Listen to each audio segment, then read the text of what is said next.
Chapter 11-12. So what? Bo Jiu asked. When she drove past the shop, she stopped the car. The black boss had just been interrogated by the police and was in a bad mood. He didn't even lift his head. What do you want?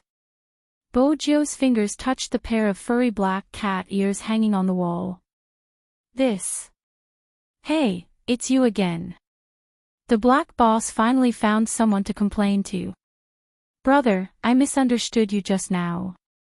You don't know, but after you left, I was interrogated again. Seriously, my customers were so scared that they didn't dare to come in. Bo Jiu remained calm. Why did they ask you again?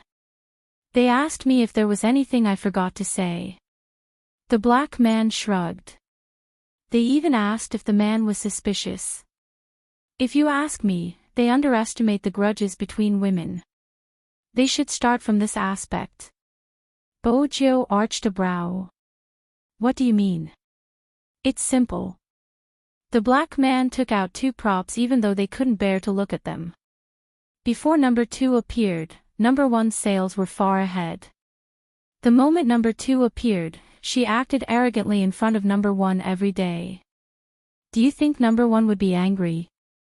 Let me tell you a secret, I saw the girl from before. After her boyfriend cheated on her, her eyes turned frighteningly dark. It's really frightening when a girl looks at someone like that. Mainly, she wasn't looking at the man but the other girl. It's not an exaggeration to say that she has a motive to kill. Bo Jiu frowned. But she shouldn't be the murderer. According to what you said, aren't the two victims in this case? That's why I'm curious. The black man shook his head. Ever since this incident, my business hasn't been good. 2 girls died in the vicinity and both of them came to my shop. The messy information caused her thoughts to lose track of what to do. What do you think of the man? The store manager pursed his lips. Apart from being a bit of a playboy, there's nothing else. In some ways, it's easier to get hold of Chinese girls here. You probably don't know this. I have to say something on behalf of the Chinese girls. Not all girls are like that, you've only met a small portion of them. In China, there are many girls who have self-respect, love, and strive to improve themselves. They are warm, pure, down-to-earth, clean, and dutiful. They have done amazing things together but are humble. They will stand up for injustice, they admire and respect others, they persevere in their dreams and work hard for it. That's how they exist. The store manager was probably used to the youngster's short sentences. He paused for a moment, using his fist to bump Bo Jiu's shoulder. It's good to have such a girl. I'm being biased. If you have the chance in the future, you can go to Huaxia. Bo Jiu smiled. You will definitely like it there. You can also sell your goods there. Oh, brother, I always thought that you Chinese were very shy and couldn't accept it. Bo Jiu played with the cat ears on her hand. This thing is used everywhere. Why can't you accept it? The store manager laughed heartily. It was a very pleasant shopping experience. However, the Lamborghini, Little Blackie, seemed to have waited for a long time. When Bo Jiu entered, the navigation system rippled. Such low efficiency, it doesn't seem like master's style. It changed the manager's view of Chinese girls. Bo Jiu reversed the car with one hand. The navigation system fell silent for a few seconds before replying, Master, you've changed. Bo Jiu, MH. Little Blackie, in the past, you never spoke up for anyone. Bo Jiu, I know now. Little Blackie, why? Bo Jiu, because it's not just me. Little Blackie, what do you mean? Bo Jiu, I'm not the only one doing these things. There are many people who are speaking out against injustice. I've seen them in China, they are a group of great girls. They are full of passion and aren't inferior to men. I don't want the day when they have the chance to go overseas, they will still be looked at with prejudice. Little Blackie. Human emotions are really complicated. For example, Master, when it comes to the little vixen you like, you clearly don't want him to leave. Why did you remind me to let him drive me away? It's really contradictory. Bojo turned on the high light. When the light reflected in her eyes, there was a faint glow. Because no matter how much I want him to stay, he doesn't belong here. He can only be Chin Mo where he belongs. No matter how intelligent little Blackie was, it wouldn't be able to understand such human emotions. Bojo didn't tell Chin Mo about the memories he had lost because of this. If he knew, how was the Almighty going to treat her? Should he catch her or not? Besides, when they had been young, he had said that he wanted to raise her into a lady. He would probably frown when he saw the current her. Since he had chosen to lose his memories, it must be because those memories were too painful for him. It would be great if the Almighty could remember. But if he couldn't, she wasn't willing to tear open his wounds and let him feel the pain again. Bojo wasn't sure what exactly had happened back then. But basically, she only had one goal now. To destroy the organization that had tampered with the Almighty's body and impersonated him to plot against her. The Maiden's Sacrifice.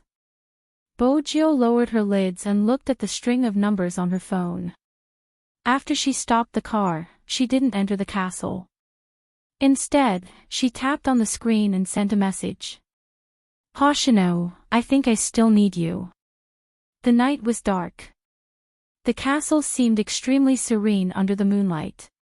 On the other side of the earth, a man had just woken up. He reached out to open the fridge door and held a bag of milk in his mouth. After biting it open, he saw the cat lying in the living room. He walked over with a smile on his face, clear and smooth. He was wearing home clothes, which hung loosely on his shoulders. After he squatted down, the clothes hung loosely. The cat meowed, sticking out its tongue to lick the man's outstretched palm. I was picked up. I didn't expect to become a traitor on the first day. Yusishin's hair was tied back like silk. It was hard to imagine a man with such a hairstyle and still looked sharp and handsome. You won't eat anything when I feed you. Hoshino will feed you. Who exactly picked you up? Yusishin asked as he picked up the cat. Hoshino saved the cat and replied, There's milk on the table. Go drink it. It was rare to see Yusishin pouting, but he seemed to be obedient. He held the bag of milk in his mouth and kicked something away. When is the competition? It's been boring recently. You can go for a friendly match now. You're the one who isn't participating. As Hoshino spoke, his fingers stroked the kitten's back, and he seemed to laugh. This kitten looks quite like you. Are you kidding? How can such a weak little thing look like me? Yusishin had the blood of the Black Dao. He supported his forehead with one hand and exuded a noble arrogance. Is it worthy? Hoshino was about to speak when his pocket vibrated. It was a different ringtone. Hoshino put down what he was doing and straightened his body. His side profile was handsome, like a porcelain jade plated with a layer of something else. When he saw the message, he pressed the screen. Got it, I'll head over immediately. Yusishin watched as Hoshino entered the room. When he came out, there was a black leather suitcase in his hands. Where are you going? Yusishin's brows gradually furrowed. Hoshino didn't have anything to hide from him. America. What about the competition? Yusishin's voice lowered. Hoshino didn't turn back. I can come back before the competition. As the door closed, Yusishin stood up. The more he looked at the cat, the more uncomfortable he felt. Then, he picked it up again. Hoshino has always had bad taste. Like me. Heh, what a lousy analogy. Your brother Hoshino is willing to die for little Spade. If he likes her so much, he can just marry her. Meow, meow. The only reply he got was the meow of a cat. Outside the castle, Bojo sat in the car, her head lowered as she sent messages. She didn't know that while she was doing this, Chin-mo was standing on the balcony of the second floor. He seemed to have been waiting for someone for a long time. The night dew stuck to the ends of his hair. It was a little wet. He originally thought that someone would come up immediately. From this angle, it was obvious what she was doing with her phone. Or rather, she was contacting someone. Chin-mo tightened his grip on the railing. Then, he released it. His gaze deepened. At this moment, Bojo confirmed Hoshino's schedule. Just as she was about to close the message page, her eyes lit up in the next moment. Could it be? Bojo slammed the car door with a bang. The black Lamborghini was still complaining about her violence. Bojo had already walked up the stairs and pushed the door open. She looked at Chin-mo, who was standing in front of the window. Brother Mo, I know what that string of numbers is. 9 squares. Chin-mo's voice was neither fast nor slow. The 3 words caused Bojo to pause.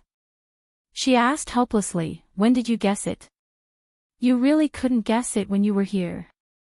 Chin-mo was nonchalant. After all, Sugar Daddy is so stupid.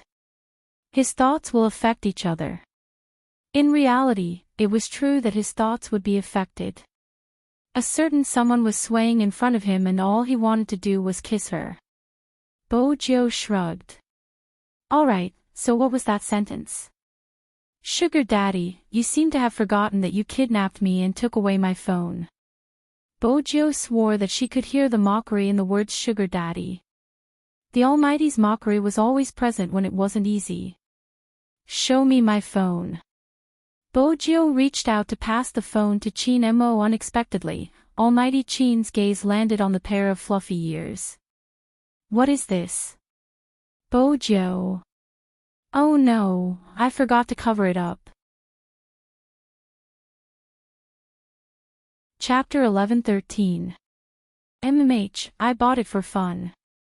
Bojo sounded guilty but she didn't show it on her face. Her eyes were filled with smiles.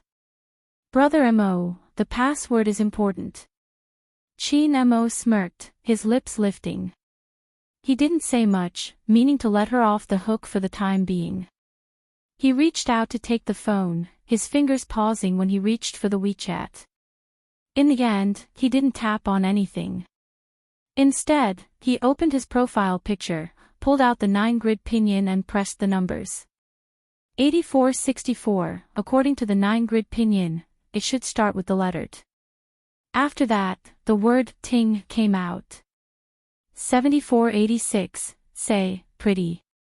Bojo narrowed her eyes. I heard. That's right.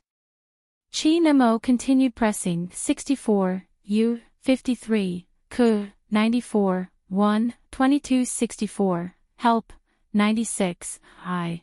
Bojo's eyes darkened as the words appeared one by one. I heard you can help me kill someone. Chin-mo replied faintly.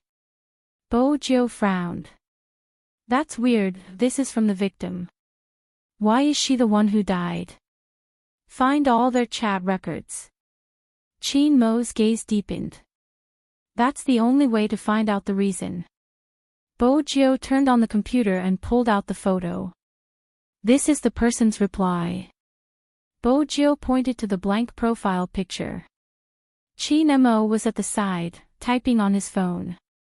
Sure, what's the name? Bojo instinctively knew that the next reply would be the main point. Who exactly did the victim want him to kill? The phone rang again. Chen Hong. Chin-mo frowned when he saw the 2 words.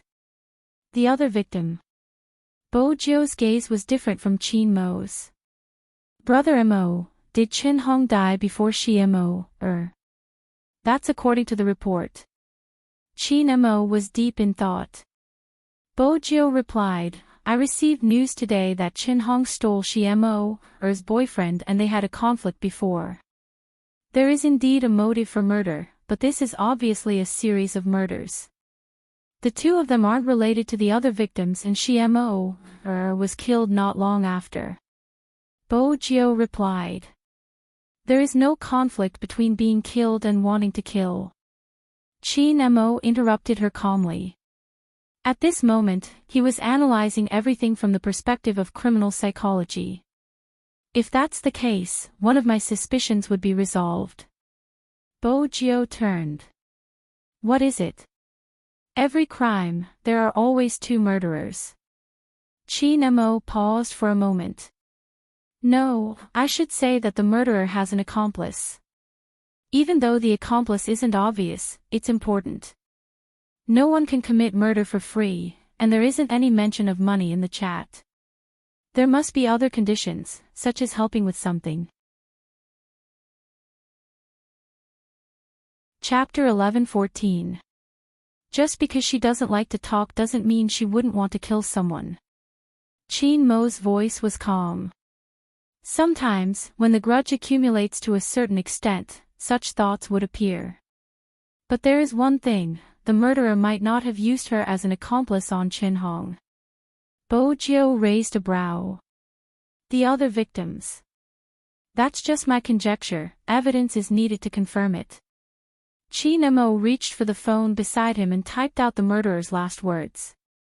I've sent you what you need to do in your mailbox, open it. Mailbox. Bo Jiu narrowed her eyes. This is, Chin Mo's voice didn't change.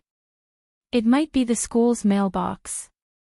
Usually, such mailboxes aren't used, it's not surprising that the police missed it. I'll go to the school tomorrow. Bo Jiu smiled.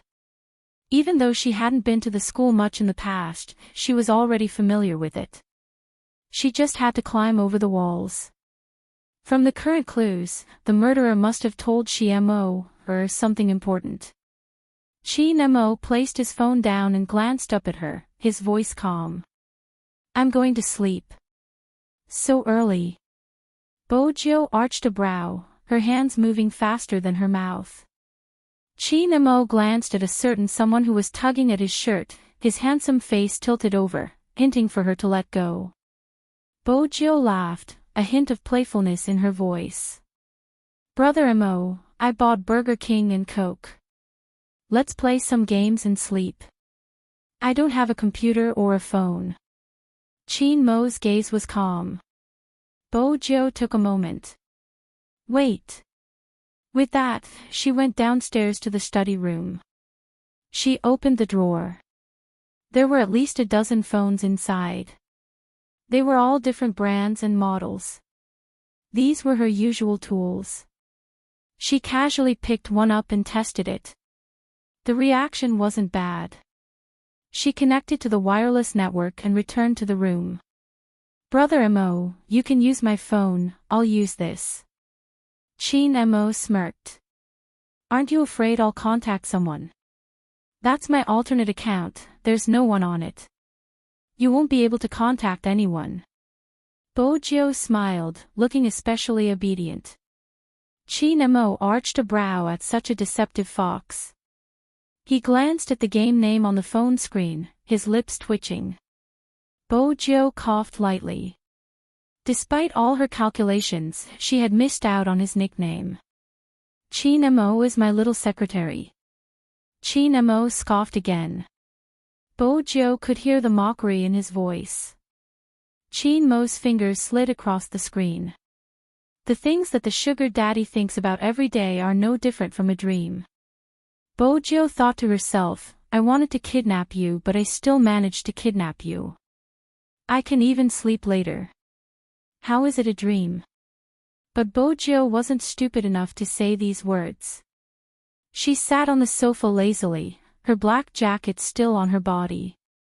She took a straw and inserted it into the cola. Chin Mo sat beside her. What hero? Whatever, since Brother Mo is here, I can win without doing anything. Bo Jiu chewed on a French fry, thinking that the medicine should be almost done. Chin Mo glanced sideways at him. I'm playing with one hand. How can you win without doing anything? Then I'll carry Brother Mo to win without doing anything. Bojo smiled, choosing a champion she often played. The game started. Chin Mo was really operating with one hand. He typed 3 words. Training champion.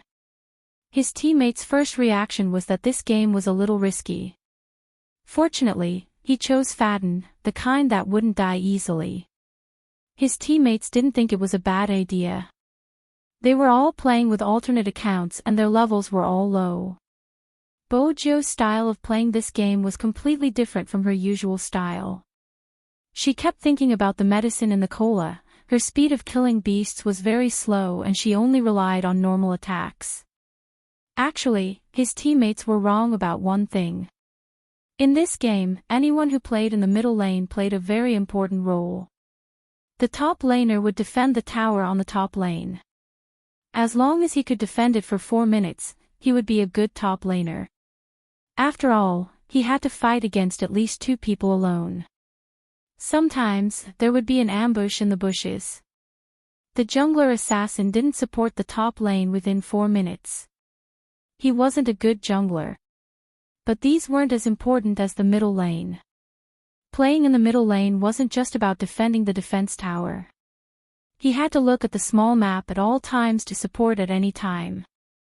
Hence, Chin Mo's position was rather important.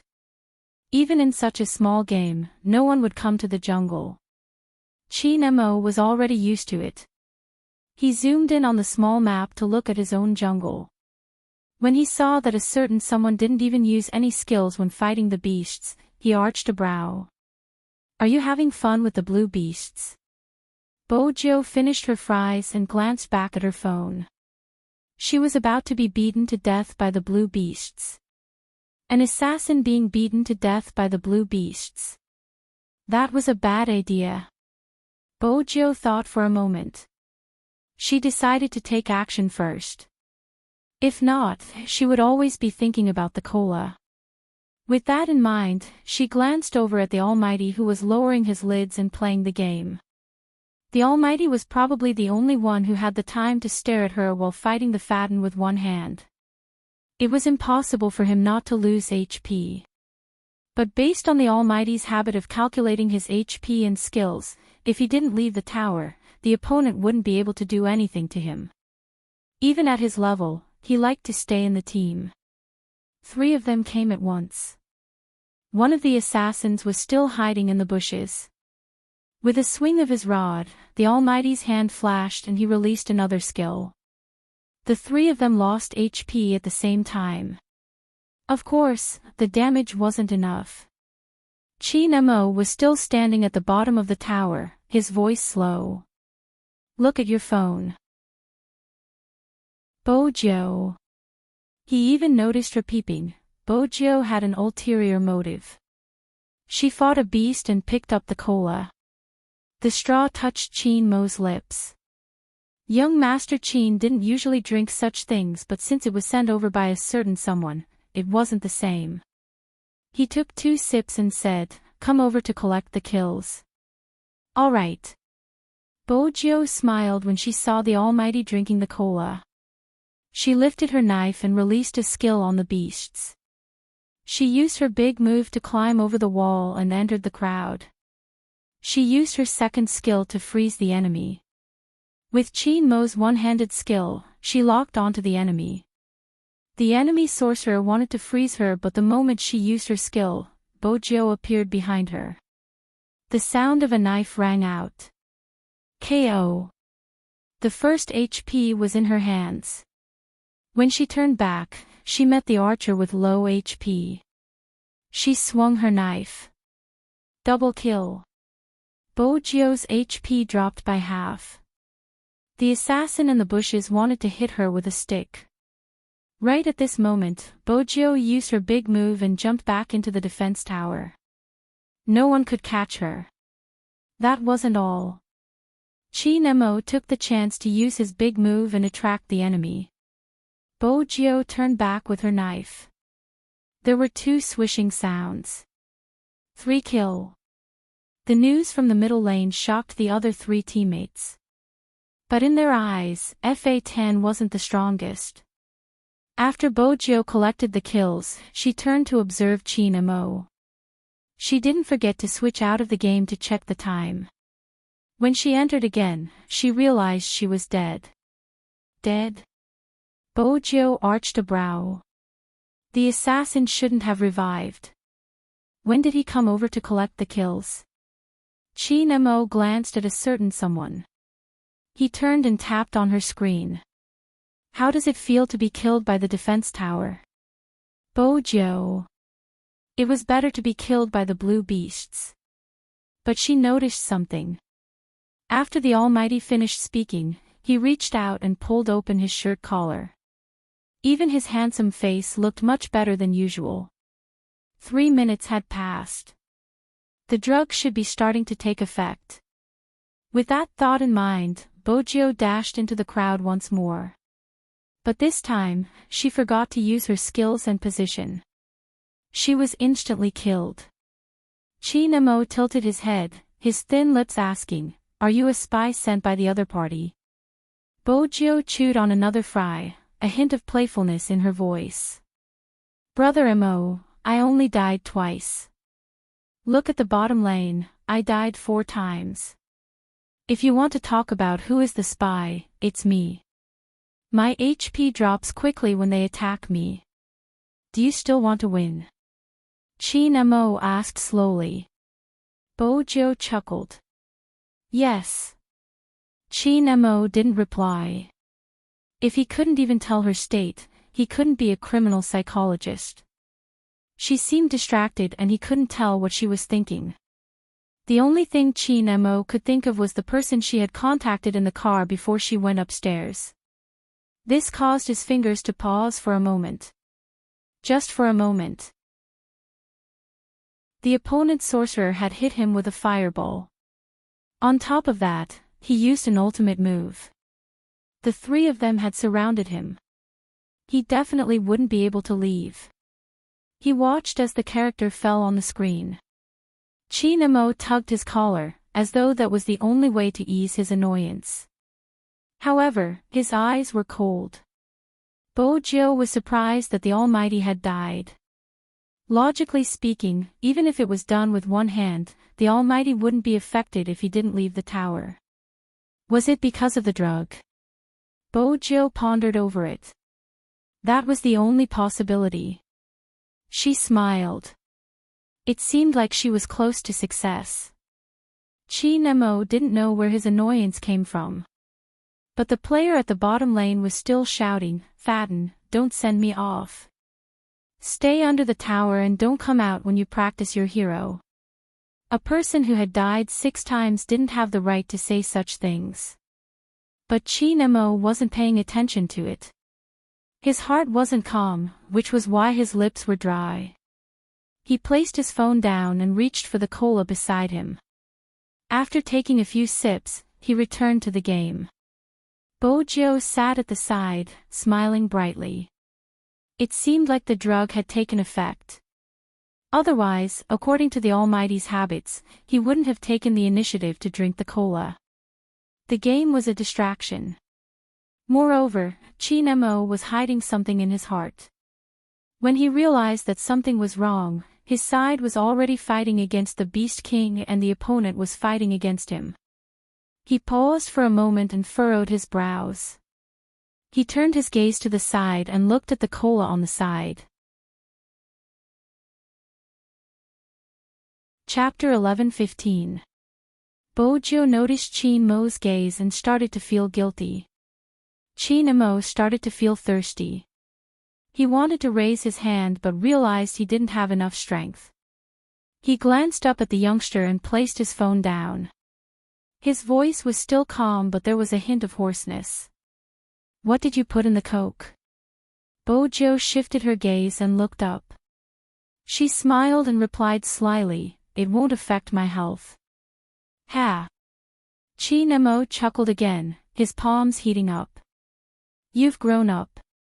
Bojo felt a little guilty. Brother Mo, if it's too hot, do you want to take off your clothes? Chin Mo didn't reply. He pushed her away and walked into the bathroom. He turned on the cold water and the water splashed onto his body. His black hair fell onto his forehead.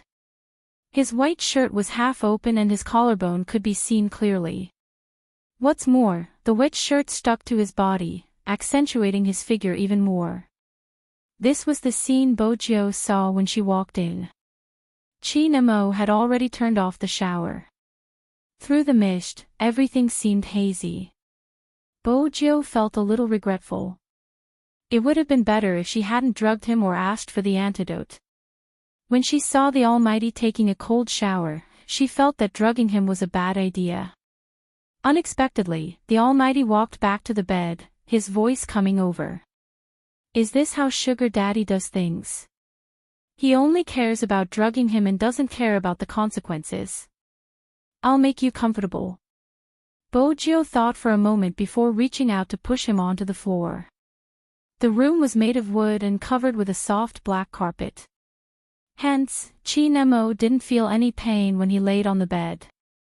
But the words he was supposed to say were uttered by a certain someone. It made him want to rub his forehead. Bojo watched the Almighty's cold expression and didn't know where to start. Chin Mo continued to let her press on him. He arched a brow but didn't say anything. The receiver was still by his ear. The shadow guards were about to speak. Chin Mo lifted his hand and turned off the receiver's signal. The shadow guards were still listening. What's going on with young master? The black-bellied Chin Mo's thoughts were simple. He didn't want these people to disturb his sleep. As for Bojo, she laid down obediently under him. All right, she could be called obedient for the time being. In any case, the Almighty lying quietly under her made her heart itch. Bojo finally understood what it meant to be a femme fatale. He was indeed a demon. Especially at this time. What's the first step? Bojo muttered to herself. I should check the strategy first. Chin Mo's body was burning. He knew the effects of the medicine.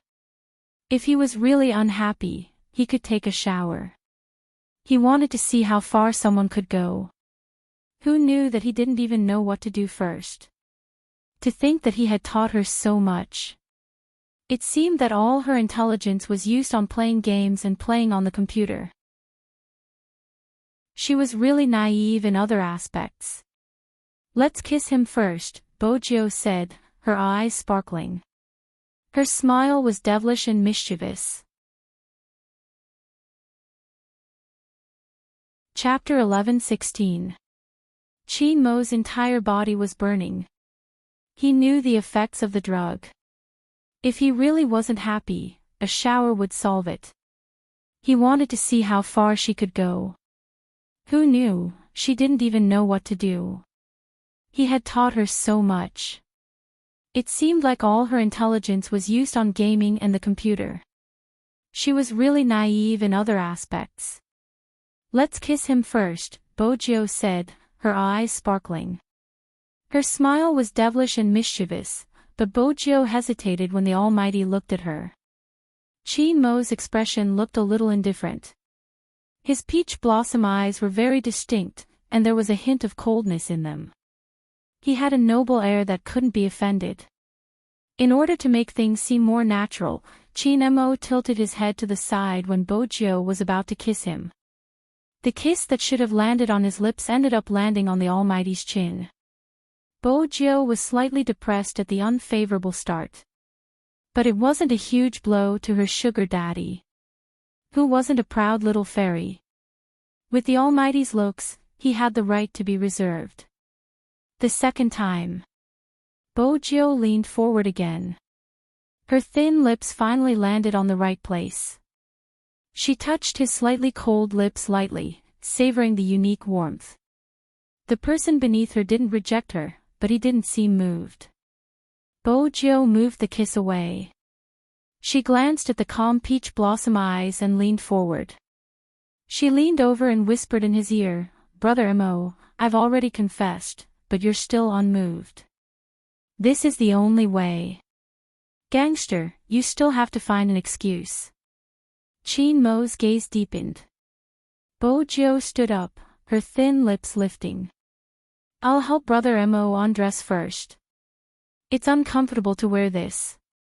Haven't you thought about the consequences of your actions?"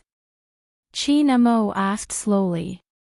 Bojo muttered, "You're leaving anyway." Her words were muffled. Chin Mo didn't catch her words clearly. He glanced at the person sitting on his waist. He reached out and pulled his shirt open. Chin Mo felt the heat on his body rising. It was a feeling any man would understand. However, a certain someone was very slow. He was good at flirting, but he didn't take care of the areas that he should. Chin Mo couldn't help but clench his right hand by his side, as though this was the only way he could control himself and not press her down. He couldn't be too presumptuous. After all, the Almighty wanted someone to take the initiative. Bojo was smart enough to know that medicine wasn't much of a threat to the Almighty. When she reached out, she didn't forget to cuff his uninjured hand to the foot of the bed. Chin Mo's eyes deepened. "If I were you, I would dispel your foolish thoughts, little Joe. Brother Mo, you're talking about locking you up." Bojo smiled mischievously. She leaned over and kissed the corner of Chin Mo's lips. She said righteously, "I'm afraid the medicine isn't safe. If that's the case, Brother Mo won't be able to escape." "Brother Mo, you have no idea how many times I've thought about it. You should just let me kiss you obediently without any resistance. Now that you're in this state, it's really tempting." This was the first time Chin Mo couldn't do anything to someone. He parted his lips and spat out, "You're dead meat." "Brother Mo, look, I didn't even say a word when you did things to me previously." Bojo smiled. "Anyway, the winner takes all and the loser warms the bed. Brother Mo, be magnanimous." Chin Mo watched as she kissed him again. This time, it was on his collarbone. It was a seductive kiss. Chin Mo felt as though he was on fire. He watched a certain someone's fair and clean face and her actions. His breathing started to get messy. However, she wasn't conscious at all. She reached out and unbuckled his belt. "Brother Mo, be good, I'll be gentle." Bojo wanted to appease the Almighty since her methods were indeed despicable. In some romance novels, when the supporting female couldn't get the male lead, she would resort to drugging him. She hadn't expected that she would use it one day. If the Almighty was determined not to let her touch him, she would respect him. The effects of the drug probably made the Almighty less reserved. When she sensed Chin Mo's breathing, Bojo smiled. "Brother Mo, you want it too, right?" When the youngster said this, she tilted her body and whispered into his ear.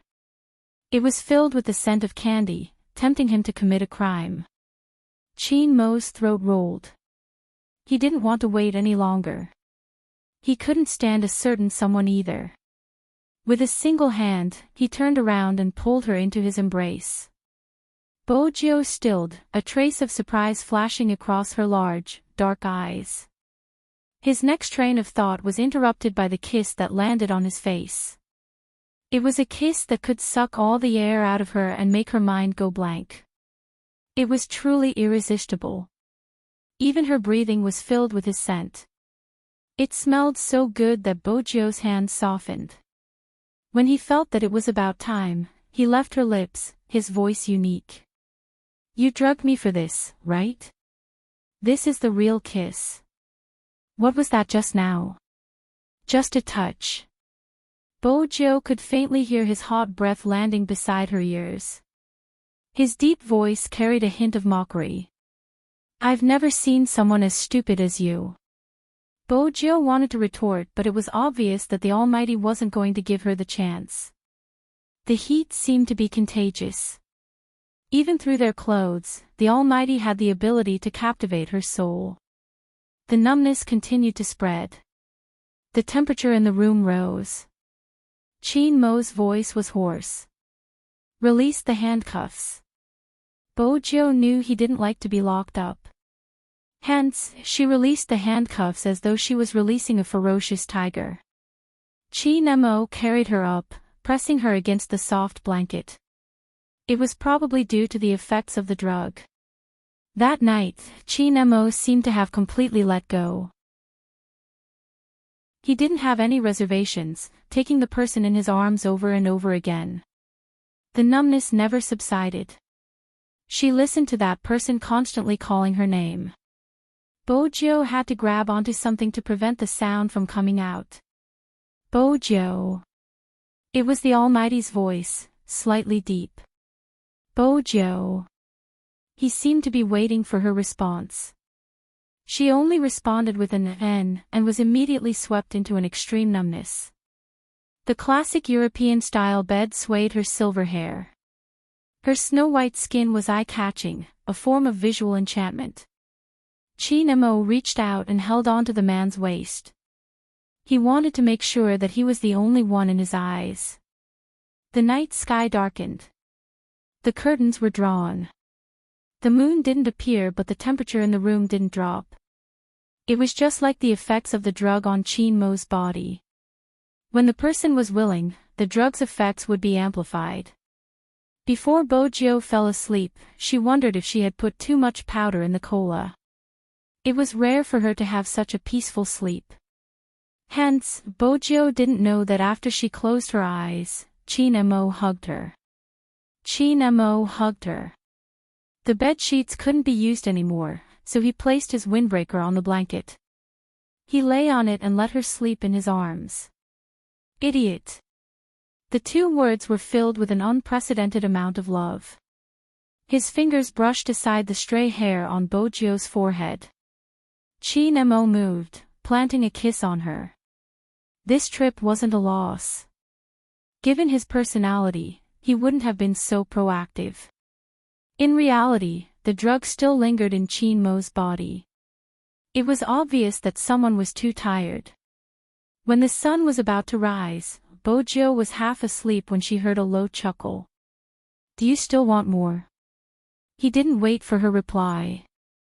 The man began to move again. His movements were extremely gentle, so gentle that she felt as though she was the one being drugged. The next day. In order to prevent Grandfather Butler from knocking on the door. Before entering the room, Bojo had sent Grandfather Butler a message, asking him to come later. That night, both of them slept very soundly.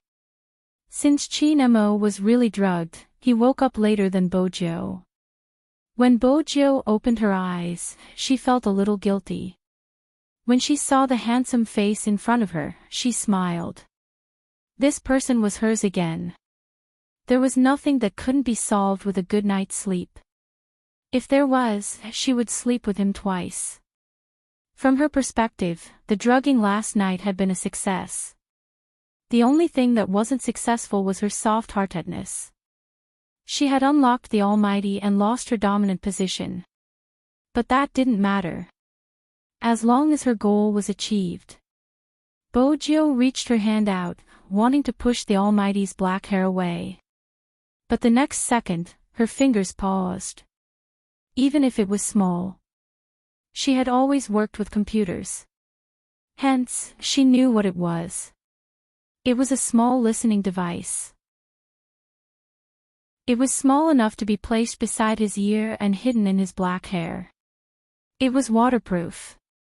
These things usually came from the military. Bojo wasn't stupid. Such a small thing was enough for her to understand what was going on. Why did the kidnapping become so easy?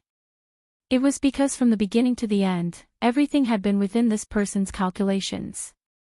Grandfather Butler had already reminded her to be more reserved as a girl. But she hadn't listened. She had forgotten that in his eyes, other than being herself, she had another identity.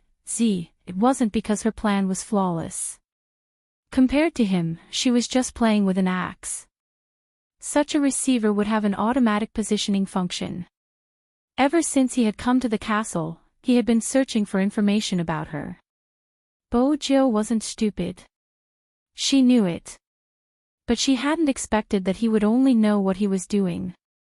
She didn't know that when he was doing it, he had already told others about his location. Bojo knew that sooner or later, he would leave. But at this moment, the moment she found the receiver, it was as though a basin of water had been poured over her. Her entire body felt cold. Chapter 11:17. She couldn't stay here anymore. It wouldn't matter if she was the only one here. But Grandfather Butler was here. For a family of hackers, it was basic to never expose themselves in front of others. Moreover, it was the Bo family. Bojo sat up, lowering her head to wear yesterday's clothes. When she glanced up, she had regained her usual expression. She had to inform Grandfather Butler to evacuate. As for the Almighty, his hand had been healed. She wouldn't stop him anymore. But, she had thought they would be together for a longer time. The youngster stood in front of the dressing mirror, looking at himself in the mirror. After about 10 seconds, he reached out his hand to press his fringe.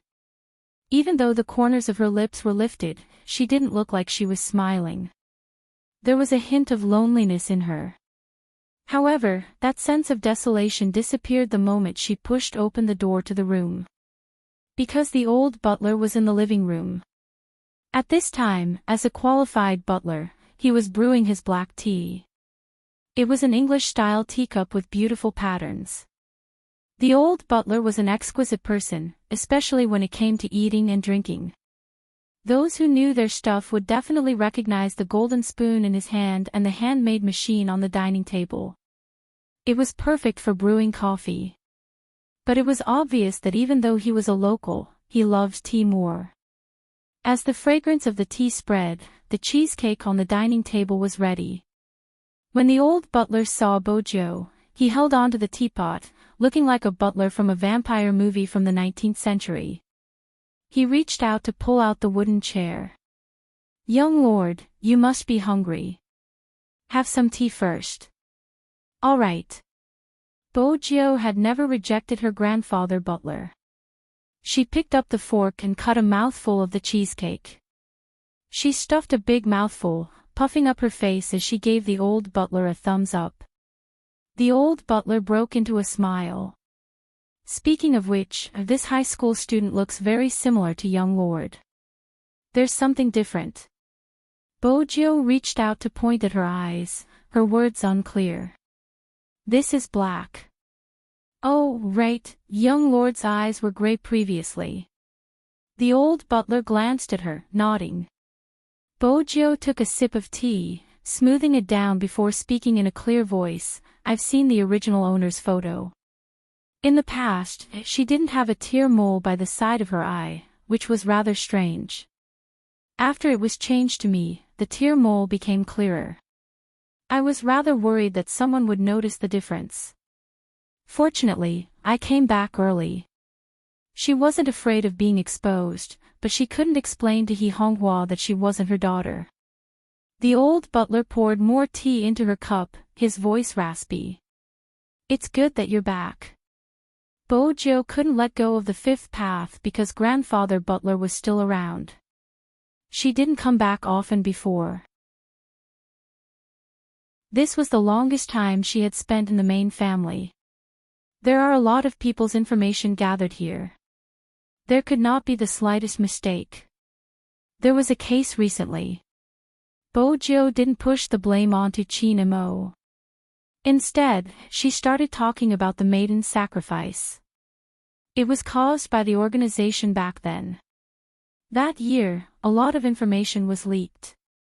This time, we can't repeat the same mistake. We have to pack up the things here and Grandfather Butler has to move to a safer place. Hearing this, the old butler frowned. There's no place safer than the main house, is there? This time, it's different. Bojo placed the teacup down. This time, they are using the human heart. We can't predict the human heart. I'm worried that someone will leak the information. At the same time, in an apartment on the Fifth Path. In an apartment on Fifth Avenue, the girl sat in front of the computer. Her fingers tapped on the keyboard and her eyes were filled with venom. Don't be so stubborn. As long as you tell me where Z is, your daughter will be fine. Of course, you can tell Z that I slept with you, but your daughter will kill me. Hee hee. Have you thought about the consequences of your actions? The person on the other end of the computer didn't give up. The girl smiled. What consequences can there be? Your daughter is still on my side. You people don't understand them. Let them play. Don't care if there's any meaning in their actions. You just have to care. Get her to study properly. What's so strange about your daughter becoming mine? I won't tell you where Z is. The fat man gritted his teeth. The girl's eyes dimmed. Then wait and see your daughter kill someone. The fat man was also a hacker. But just like what the girl said, he didn't understand what young people were thinking. He really didn't understand. He also didn't understand why his daughter looked like a person he didn't recognize. The fat man still had his daughter's online preview on his computer. Her comments scared him as a father. She liked other people's things and treated them as her own. After being exposed, she didn't feel that she was wrong. She only felt that other people weren't generous enough. That was the beginning. The further it went, the more frightening it became. She felt that people who defended their rights were creating hype. She wanted to become popular for money. But she never thought that other people lost their lives just for justice. And what she was doing was killing it. Later on, she opened an account and went online to slander people. Just because the person she liked didn't speak according to her thoughts. She turned the truth upside down and spoke without thinking. The fat man felt a little regretful. He regretted all these years. He just wanted his daughter to live a better life. He never thought that one day, she would become like this. Another message came through QQ. It was a picture. In the picture, his daughter was in an online environment, talking with fervor and assurance. I just need her to do one thing for me to complete the entire murder process. I have to say that your daughter is really a good helper. This time, our target is the mother of the defender. The fat man's eyes narrowed. His hands on the keyboard tightened. Subconsciously, he wanted to contact the person. I advise you not to move. All your networks are under my surveillance. To be honest, it isn't easy to find hackers like you. If it wasn't for your daughter, I really wouldn't have been able to find a breakthrough. When the girl said this, her eyes were still gloomy. She really couldn't break through the legendary defense network, but so what? She couldn't let anyone die. She couldn't let her daughter become the murderer. The fat man clenched his fists and released them. His eyes were filled with pain. I don't know the specifics. I only know that the family is in an old castle. It is very hidden in the forest. I have only been there once and it was many years ago. You should also know that our young master is in charge now. Young master, huh? The girl typed. You better be telling the truth. The fat man typed a line of words. Now that things have reached such a stage, do I dare to lie to you? However, the fat man hid something. He knew the exact location. He said this to stall for time. But if he didn't say anything, the other party would definitely notice that he was lying. There are many castles in America. The girl laughed coldly. But do you think I can't find it? Oh right, I forgot to tell you. Your daughter has already made her move. At that moment, the fat man smashed his keyboard on the floor. In the end, his eyes turned red. He typed on the keyboard. It was a string of code. It wasn't an intrusion. It wasn't informing anyone. It was the self-destruction of the system. Once the system self-destructed, it meant that his identity would be removed. In other words, he was using the method of self-destruction to convey information. The girl didn't expect this. She took the information she received and informed her subordinates. Search all the castles around here. Filter out the people who might be Z within 2 days. Yes. A group of mercenaries replied to her. These people were all fugitives. They would do anything as long as they were paid. They were often active outside the borders. The girl wasn't just anyone. She was Fan Jia, who had successfully escaped previously. She had said that she would be back. But this time, she chose to take action here because the environment was more convenient for her. Z had ruined her plans time and time again. She had almost died because of it. If it hadn't been for Z, the maiden's sacrifice would have been completed. In the past, she had thought that according to her brother's plan, Z would have been eliminated. She hadn't expected her to still be alive.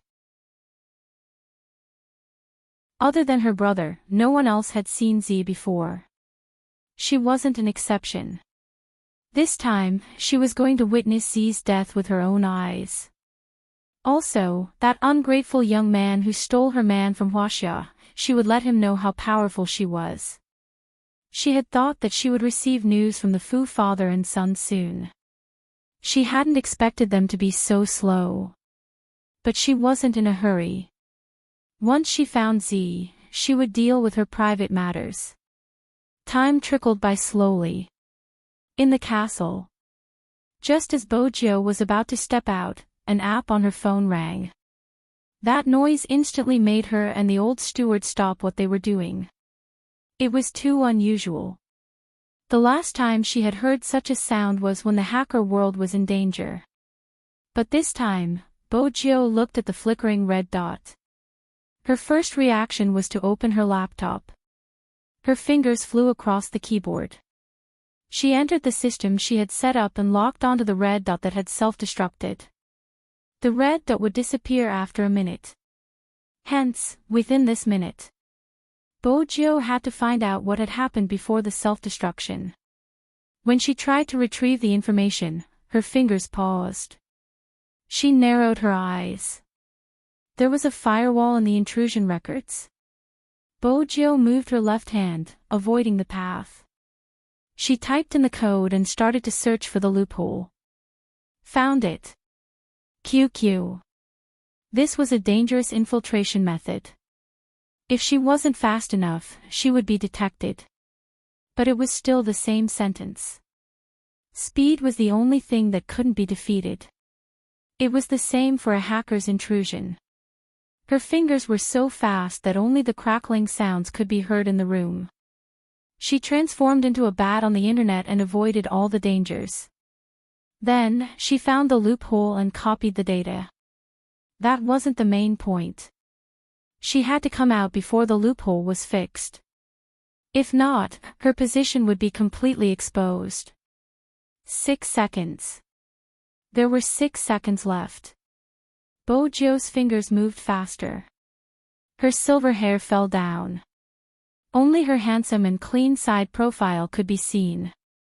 If Fatty was here, he would definitely clench his fists nervously. The virtual network gate was closing. Swoosh. She escaped the first gate. The third gate was about to close. Once it closed, Bojiu would be locked inside. At this moment, the virtual bat increased its speed. It lowered its body and rushed forward. All that was left were its black feathers. K.O. That's right. She didn't just steal successfully. At that moment, Bojiu left a mark at a place where the other party wouldn't be able to detect. The so-called mark was just a small code in the other party's source code. This was Z's unique technique. Very few people knew how to use it. In other words, if the other party made another move, Bojiu would receive a response. When that happened, she would be able to lock onto the other party's position. However, this didn't make Bojo relax.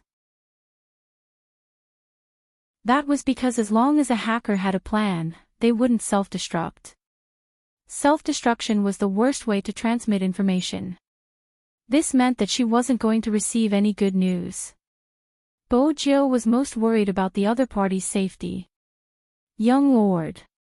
The old butler walked over, his expression solemn. Bojo didn't say anything. She opened the source code that she had stolen and started to restore it. It was a chat record. The chat record made Bojo's eyes darken. The old butler frowned and let out a long sigh. Young master, you're right. This battle won't be easy for us. We have to protect the other party first. When Bojo closed her eyes, she could still remember that mother. She was walking near the train station, selling cigarettes. She stood up. I'll contact Hoshino now. Upstairs, Chin-mo stood at the corner. Even he didn't expect to hear this the moment he came out. This time, he just stood there. He thought that the youngster would notice him like before. But she didn't. The youngster seemed to be focused on something else. He picked up his phone, his voice getting further and further away. There was trust in his voice that he had never heard before. Hoshino, I need you. Chin-mo tightened his grip on the escalator. It was a little painful, but compared to this feeling, it was more of a dullness. It tugged at his heart. Chin-mo's gaze deepened. The tightness in his chest made him stop. He told himself. Something must have happened. Solving the problem was the key. Chin-mo walked back to his room and stood by the window for a while. He turned on the receiver. Go and find out what happened in the hacker world recently. Yes, get Fatty to find out. I want to know the news immediately. Anne. I'll be back tonight. The shadow guards. Young master's voice didn't sound right. Were they thinking too much? That shouldn't be the case. Wasn't young master supposed to be happy? After all, what did young master Joe do yesterday? Why was he so depressed? Chapter 11:18. On the first floor of the castle. Bojo took her phone and walked to the basement. She told Hoshino everything that had happened. At the airport. The man who was going through the security paused. Don't forget that Chin-mo is still with you. Bojo's fingers paused. It won't affect me. All right. Hoshino stood tall with a brown leather watch on his wrist. He glanced at the time. I still have an hour before my flight. What do you need me to do? Bojo glanced up. Her actions were strangely handsome. Come back and destroy the enemy. Yes. Hoshino smiled slowly and called out, Young lord. The old butler knew that Bojo was going to be busy. Usually, when something like this happened, she had to do a lot of work in advance. This day, Bojo was in the basement for the entire afternoon. Swoosh. She pulled open the things in front of her.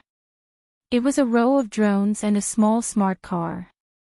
If one took a closer look, they would realize that the things tied to the smart car weren't simple. Anyone who was smart would be able to tell that Bojo was making adjustments. The laptop was opened and all the devices were connected through the network. Finally, it was synchronized to her tablet.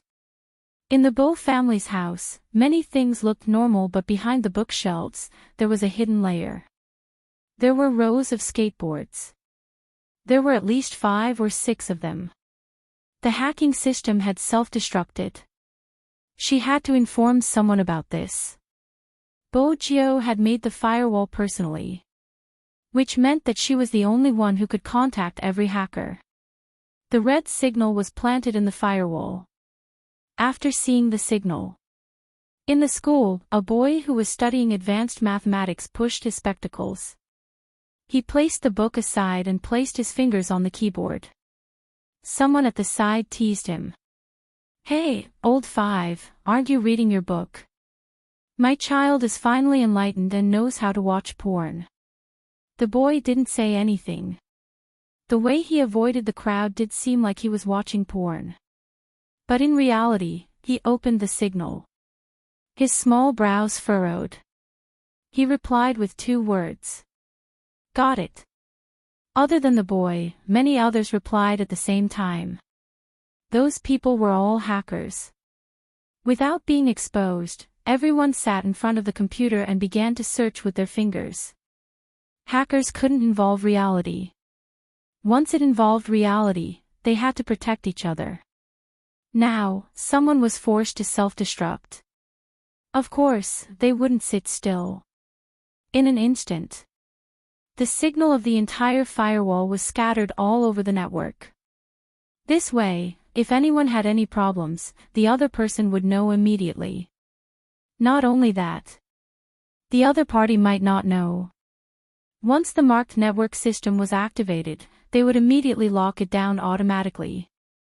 That's why some people say that you can mess with anyone but hackers. Time passed little by little. Chi Nemo sat at the dining table. It had been a quiet day for him. A certain guy didn't appear. He didn't receive any more confessions. All he had was the steak and afternoon tea that the old butler had brought to him when it was time. It was obvious that the old butler was much faster than before. Chi Nemo glanced at the time on the clock. He did not know where that person had gone.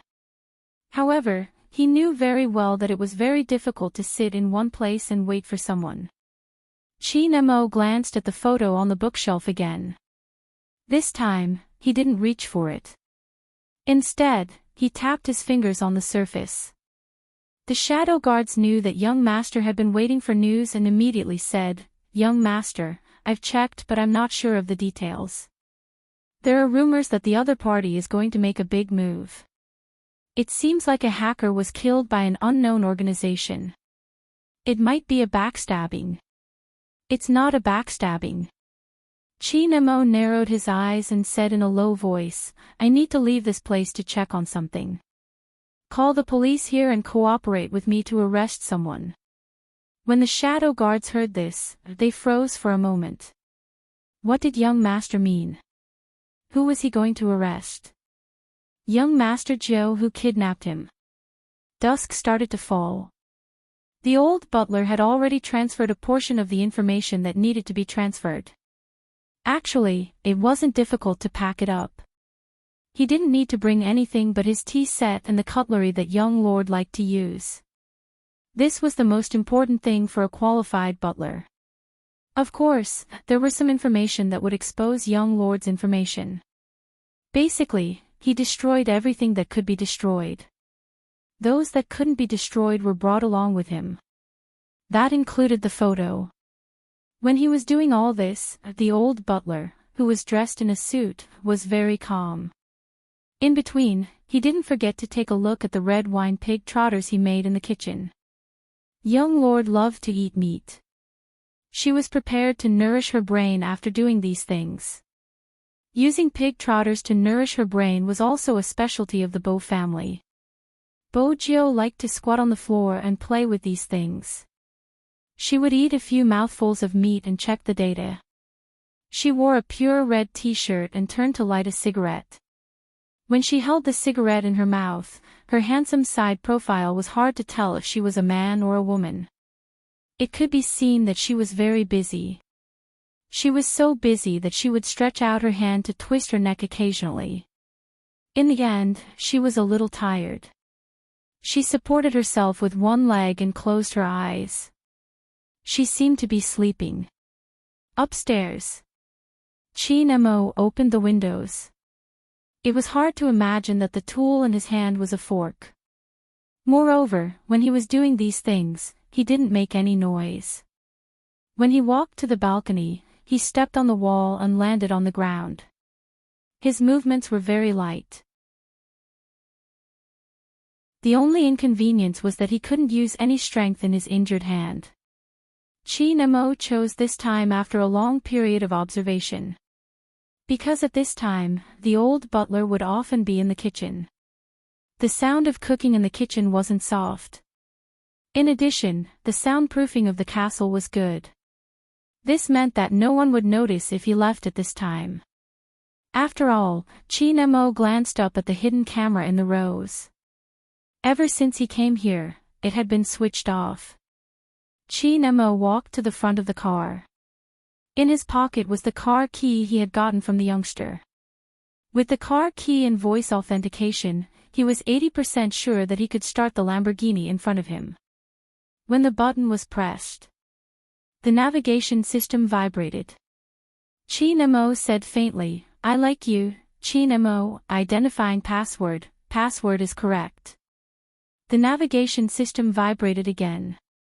The car door opened automatically. Chi Nemo entered sideways. The sound was very soft. He manually increased the speed and drove out of the castle in an instant. Right at this moment, there was a ding sound. A signal appeared on the computer screen. Bojo, who was holding the remote control, was woken up by the sound. After waking up, she watched as the red dot moved further and further away from the castle. The light in her eyes dimmed. She had always known that he would find a chance to leave. Bojo knew that this place couldn't trap the Almighty. She had been prepared. But when it really happened, she would still think that it would be good if the Almighty was willing to stay by her side. It wouldn't be to investigate her and he would just stay by her side. But on second thought, she was still too naive. After the Almighty found out about her identity, he wouldn't be like before. Creak. The door opened. The old butler walked in. He had wanted to tell Bojo about the matter, but when he saw the red dot on the computer screen, he reached for the teapot with his gloved hand and poured another cup of tea. "Young lord, you know everything. It's time for the Almighty to leave." Bojo's words seemed to be directed at herself. If the Almighty doesn't go back, Movie Queenan will be anxious. Besides, he has to deal with the case. The old butler felt uncomfortable if he didn't ask. "What's so good about young Master Chin?" Bojo stood up and smiled. "Grandfather Butler. MH. He's the Lewis that you mentioned." Bojo smiled. "The pet that I always talk about." The old butler stilled, his eyes filled with shock since he hadn't thought about it before. He hadn't known that the little boy was related to the Yin family. Back then, he had been taking care of his young lord in the castle and had only heard about the past. He had only heard that his name was Lewis. How could he have guessed that it was the Qin family from China? The old butler frowned. "But looking at his behavior, he doesn't seem to remember you, young master. He doesn't even have an impression of your English name. Your interactions during this period of time have really affected young master's judgment of a person. He has always preferred to use his real name and doesn't like to use his English name. He only used it a few times during the galas and never used it after that." Bojo glanced over. As for the rest, he did a special mission and after that, he lost almost all his childhood memories. "It's normal that he doesn't remember me." The old butler didn't say anything. He knew deep down. If it was the Lewis that his young lord had always talked about when they were young, his young lord wouldn't be able to resist. That fellow should really read his young lord's diary. As an elder, there were some things that Bojo didn't need to explain for the old butler to understand. Moreover, he was a doctor.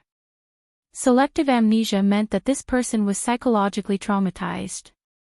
If he forcefully recovered, it would mean tearing open the wound deep in his heart. Moreover, that person's identity was destined to be different from his young lord's. This was probably the reason why his young lord didn't tell him the truth. She shouldered the responsibility of not going against the rules. even if that would lead to darkness and loneliness for the rest of her life. The old butler glanced at the screen again. Little Blackie didn't activate the alarm system, which meant that his young lord had changed the settings. What a pity. He had done so much. The other party might not have noticed. Just as he was thinking about this, another sound came from the other computer. Bojo placed the remote control in her hand and supported herself with one hand on the table. She flipped over and sat on the chair elegantly. She looked at the message displayed on the screen and her gaze deepened. Then she glanced up at the clock hanging on the wall. It seemed like she wouldn't be able to wait for Hoshino. The other party moved quickly.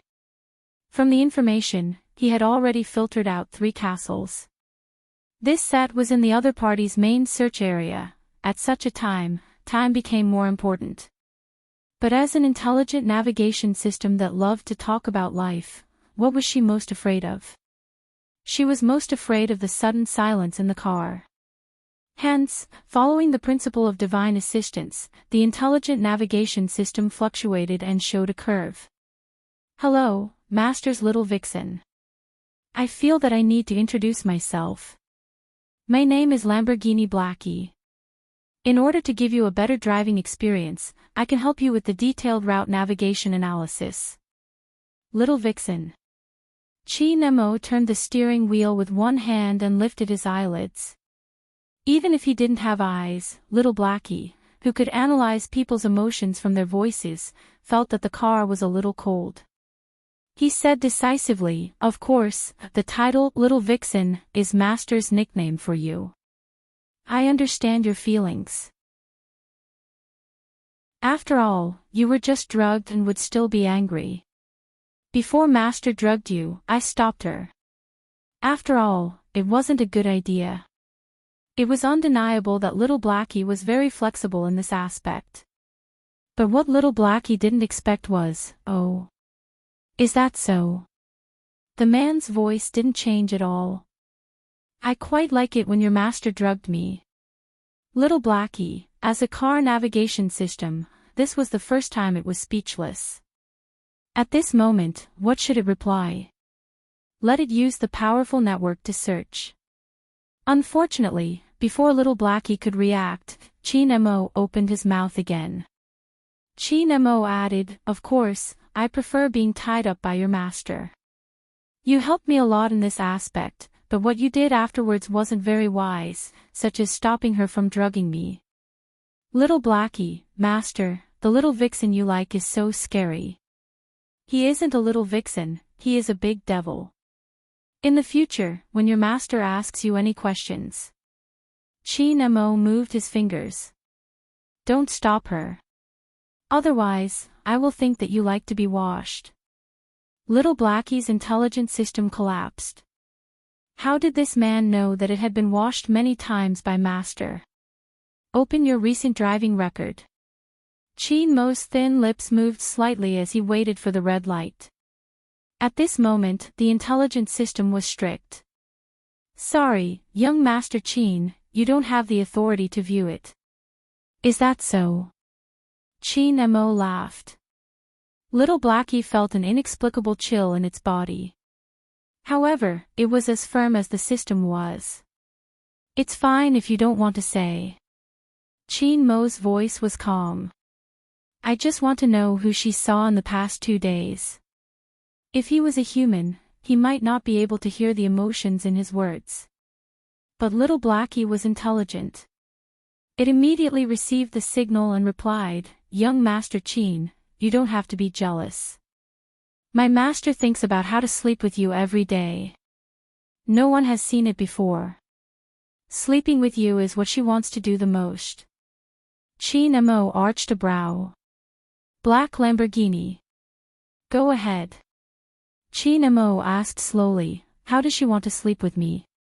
"She has done the strategy and is especially serious. Master also said that Chi Nemo is the only beauty in the world. It's a pity she can't sleep with him." Little Blackie wouldn't hold back when it came to small talk. Basically, it's about sex. But Master said that sex isn't reliable because in the end, she will be the one being sex. Words to the readers, be careful with the plot. 4 in 1. Thank you for the monthly tickets. Chapter 11-19. Little Blackie thought that it would say so much. The other party would definitely have some response. However, the air suddenly became quiet again. This was the first time little Blackie couldn't analyze the emotions of humans. Master, tell me the truth. Where did you find such a big demon? Time passed slowly. At this moment, 5 black cars passed by from the west on another road. It was obvious that the people in the cars weren't good people. It wasn't that people with scars were bad people. It was mainly because of their gazes. There were many animals on this road. However, when they drove past, they didn't care whether they would hit the cicada or the birds that were flying in the sky. There were many bushes in this area, but there were very few people. Have you confirmed the location? Where are we going? One of them chewed gum in his mouth. He was wearing a black combat uniform and had a gun on his shoulder. It was legal to own a gun overseas. Moreover, they were in the suburbs. What's the rush? They will pay us anyway. The person who spoke was driving. He wore sunglasses and there was a scar under his eyelid. But, are we really going to do it? We'll do it for money. No, haven't you heard that? You can go against anyone but Z. If that's the case, no one will sell us information in the future. What are you afraid of? As long as we do it without anyone knowing, no one will know that we did it. Someone glanced over. Leopard, are you still holding a grudge against Z for sending you to prison a few years ago? F***ck, I only slept with a little girl at that time. That Z is really a busybody. The person called Leopard sneered. His eyes were filled with bloodthirst. Now that I'm out, it's time for Z to pay the price. I still feel that it's dangerous to act rashly. Maybe we should reconsider. Kos, do you mean that you want to betray our new organization? Leopard turned around and glared at Kos viciously. Kos's fingers froze. He could clearly see the murderous intent in his partner's eyes. He wanted to use his gun to protect himself. However, someone beat him to it and shot him in the chest. Then, the person pushed the car door open and pushed the wide-eyed Kos out of the car. This is the result of hesitation. Leopard retracted his gaze, determined to win. Continue. Our new organization isn't afraid of anything. Originally, Kos and Leopard were on equal footing in this group of mercenaries. But now, these people knew that they had to listen to Leopard. Moreover, they also felt that Kos no longer had the sharpness of the past. So what if the other party was the king of hackers? Once the true location of the other party was found, the king of hackers would be no different from being crippled. After all, no matter how great a hacker was, he was only good on the internet. Once he left the internet, what was the use? If they could really destroy Z, their value in the industry would also double. Even if they didn't succeed, they wouldn't be blamed. After all, they had an organization behind them. No matter how he thought about it, it was a profitable thing, so why wouldn't he do it? Leopard, hurry up and ask for information. I can't wait to kill them all. Wait. Leopard held the receiver and smiled viciously. Found it. North. This was bound to be a slaughter. Sitting in front of the computer, Fan Jia glanced at the locked castle, her lips curling upwards. She wanted to see that person die with her own eyes. Fan Jia sat in the last car. She wouldn't alight. She would only post the mission on the computer. Leopard was addicted to drugs and was easy to control. After all, he used to be her brother's man. She trusted him before. Anyone who was her brother would have been hypnotized in the past. In that case, it would be much easier to use him. Fan Jia glanced at the screen again. Her gaze was filled with venom. Once this person died, she would take over the entire hacker world. The obstacle that had been hindering her all this time. There were only 2 families living around the castle. The 2 families didn't know why.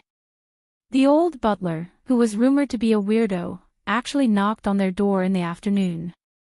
He was still wearing a well-ironed suit, a pocket watch, and a pair of gold-rimmed glasses. He looked like an old noble deacon.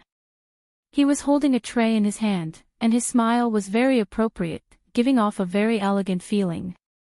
These are freshly baked cookies. The children should like them very much. However, if it's convenient, it's better for you to plan a trip this afternoon. The vacation can be for 3 days. Our master received news that there will be bandits coming. Bandits? The female owner inhaled deeply. She looked at him as if he was joking. What era was this? How could there be bandits? At this moment, the male owner walked over. After hearing this, he thought for a moment and said to the female owner, "Go pack your things." "Hey, Jack." The female owner still felt that it was ridiculous. Jack smiled. "This is the first time our neighbor is here. We should listen to him. Honestly, I feel that it isn't simple for them to live in that castle. Look around, what else is there apart from our farm? Pack your things. It's good for the children to go out and play." The female owner shook her head and left. The old butler was about to leave. However, his pants were tugged by a little girl. The old butler lowered his head. Whenever he met such a small child, he would mysteriously become serious. Luckily, the little girl mustered up her courage and placed a letter in his hand. "This is for little brother. Please help me tell him to wait for me to grow up. I will marry him.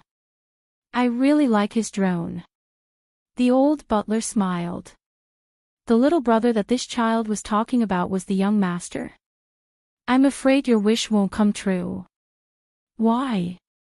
The little girl was very disappointed. At this moment, a little boy walked over and didn't speak. The old butler continued, "Because she has someone she likes. Also, she's like you, a princess." The little girl was obviously stunned.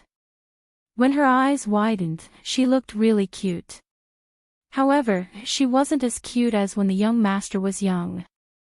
The old butler thought to himself. He still remembered the first time he picked the young master up. The young master was wearing a set of clothes with a little tiger on it. She held a small keyboard in her hands and looked up at him. She wasn't scared by the seriousness on his face at all. She wasn't afraid of the scar on his face either. Her eyes were big and round, black and clear. "Grandfather Butler, this is my welcome gift to you. A piece of candy." That was the first time he received a gift from a child. After all, many people would be scared to tears by him. But, the young master had always been alone from the beginning. For a long time, her playmate was the small keyboard in her arms. She even told him with a serious face that this keyboard was different from the others. This was the one that her pet had disassembled and pressed on for her. Until the keyboard couldn't be used anymore. The young master dragged a teddy bear and watched as the garbage truck took it away. At that time, young Lord looked at him and said, "Actually, I secretly left him an address, but he didn't come looking for me." "Grandpa Butler, do you think my pet is angry with me?" "He really likes to get angry, and I always like to provoke him. He definitely can't tell if I'm joking or if I'm serious." Now, the young master had grown up. She watched as that person walked away. One could imagine her feelings. The old butler looked at the tall figure standing in front of the window. He paused for a moment before walking over. "I've already informed him. He probably won't implicate innocent people." "That's good." Bo Jio retracted her gaze.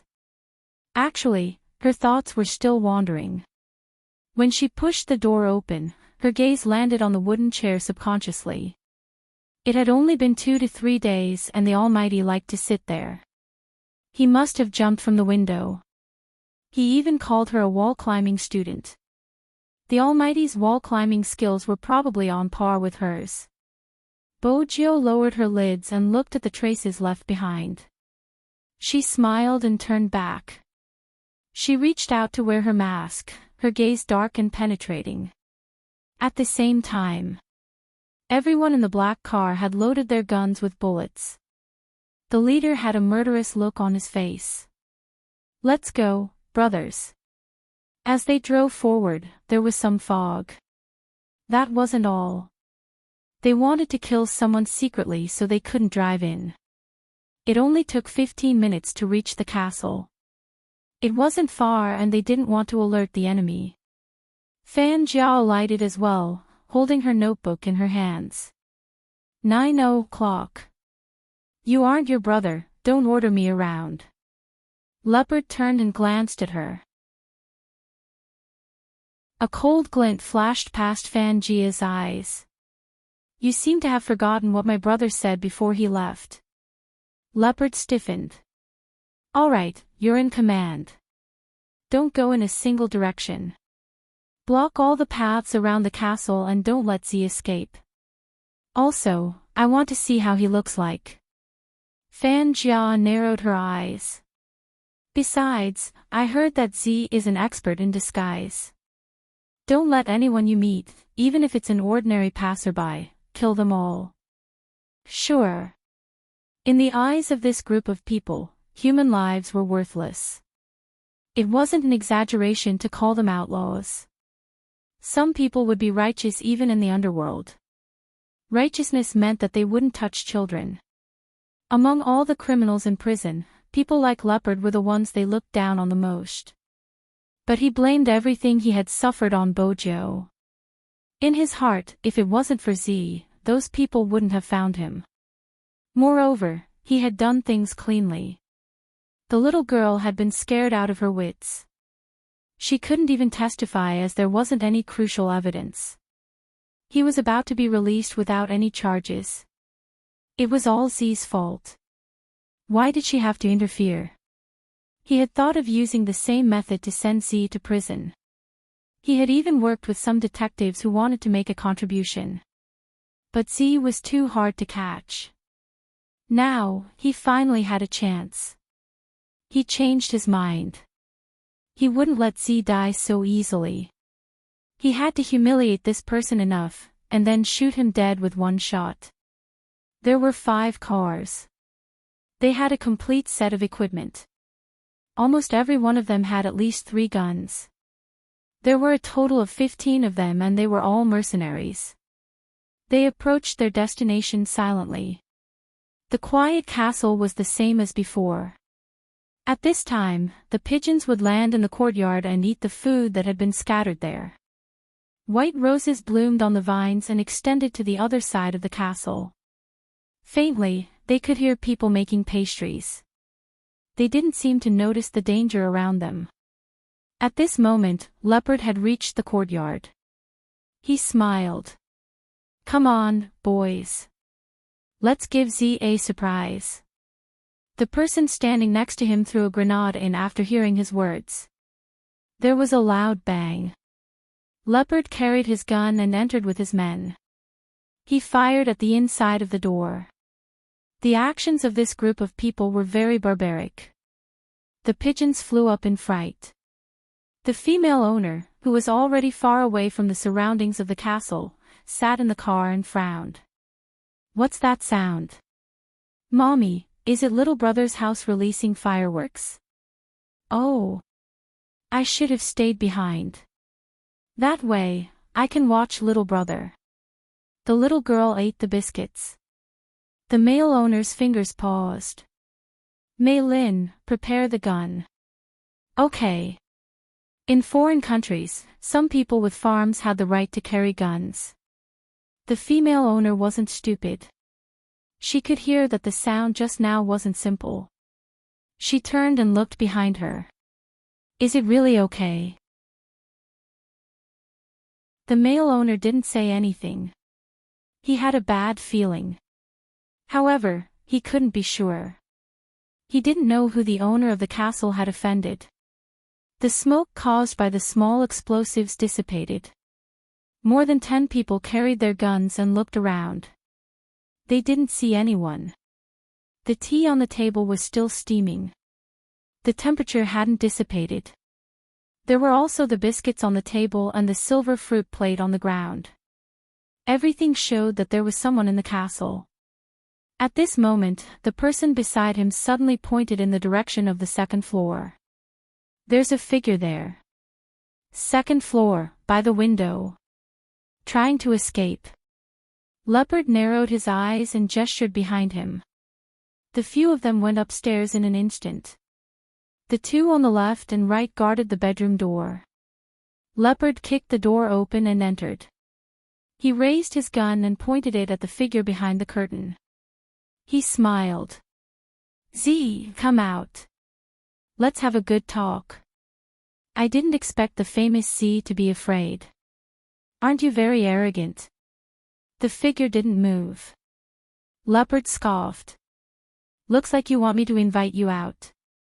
What king of hackers? Without the internet, you're just useless. As he spoke, Leopard raised his gun and aimed at the figure's long legs. There was a loud bang. Everyone's expression changed. This sound wasn't right. Leopard took a big step forward and reached out to pull the curtain. The person standing there wasn't a living person. It was a humanoid model. When he got closer, it said, "Huh? Who are you calling useless?" Chapter 11:20. Leopard took a big step forward and reached out to pull the curtain. He saw that the person standing there was not a living person at all, but a humanoid model. When he approached, it even said, "Who are you calling trash?" When the mercenaries saw the model, their expressions changed. They turned green and felt indescribably embarrassed. Coupled with the sound, everyone understood that they had been tricked. Leopard was the most furious. He swept the model furiously. "Where is Z?" Leopard pressed the Bluetooth earpiece beside his ear. His words were directed at Fan Jia. This model must be controlled by Z using the internet. Find Z. Fan Jia knew that she had to find the person. However, when she entered the internet area, she realized that she couldn't break through the firewall. She couldn't find the person. Suddenly, a red dot flashed. Fan Jia immediately pressed the lock button. First floor. First floor. One of them frowned. We just came from the first floor. We didn't see anyone. He's on the first floor. Fan Jia narrowed her eyes. Z made a defense, but there are so many machines. There will definitely be loopholes. Just now, Z wanted the model to speak and he had to give the command first. In this way, Z's position would be exposed. I can find that spot in an instant. Z is on the first floor. The mercenaries glanced at each other. Go downstairs. Leopard ordered. The mercenary closest to the door had just walked out of the bedroom when he saw an electric toy car that we used to play with when we were young. The only difference was that this toy car looked much cooler. It was probably made of a different material. What is this? The mercenary frowned. He was about to lift his leg when a loud bang was heard. He and the other two mercenaries behind him were blasted from the second floor. He and the two people behind him were blasted down from the second floor. Their necks were crooked and they never got up again. F***ck. Leopard cursed. Where the hell is Z? Also, aren't you a hacker? Can you make these D***mn things stop? Fan Jia was frustrated. I'm thinking of a way. You guys can avoid them. Leopard cursed again. When he walked down, He had just reached the staircase when a small toy car ran over. The car was a real replica with the Land Rover logo. It had a valiant and high-spirited air. When all the mercenaries saw the small toy car, they stopped in their tracks in an instant. They didn't even dare to take a big step forward. It was a classic scene. The remaining 10 or so people were trying to find a way to avoid the small toy car. Leopard used one hand to support himself on the stairs beside him and jumped down.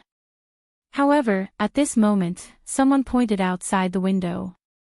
One of them suddenly pointed outside the window. His eyes were wide open, shaking back and forth. The mercenaries all looked in the direction their companions were pointing. Their eyes met with the drones that flew up like dragonflies and circled around the castle, eyeing them covetously. It was Bojo's voice, lazy and mischievous. "Tisk, stupid people can't be cured. Did you think I would place all the mechanisms in the toy car? Who are you looking down on, Leopard?" Leopard would never forget this voice.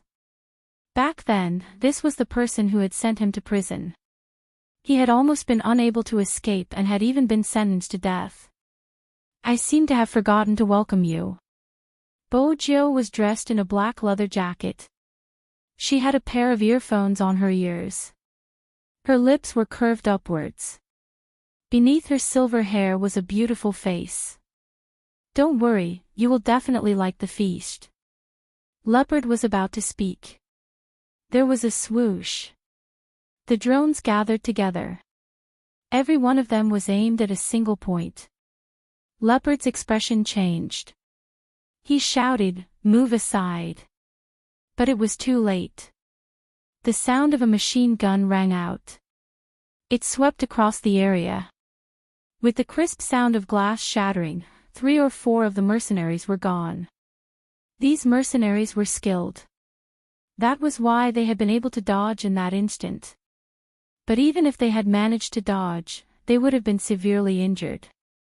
They leaned against the sofa or the wall, not daring to lift their heads.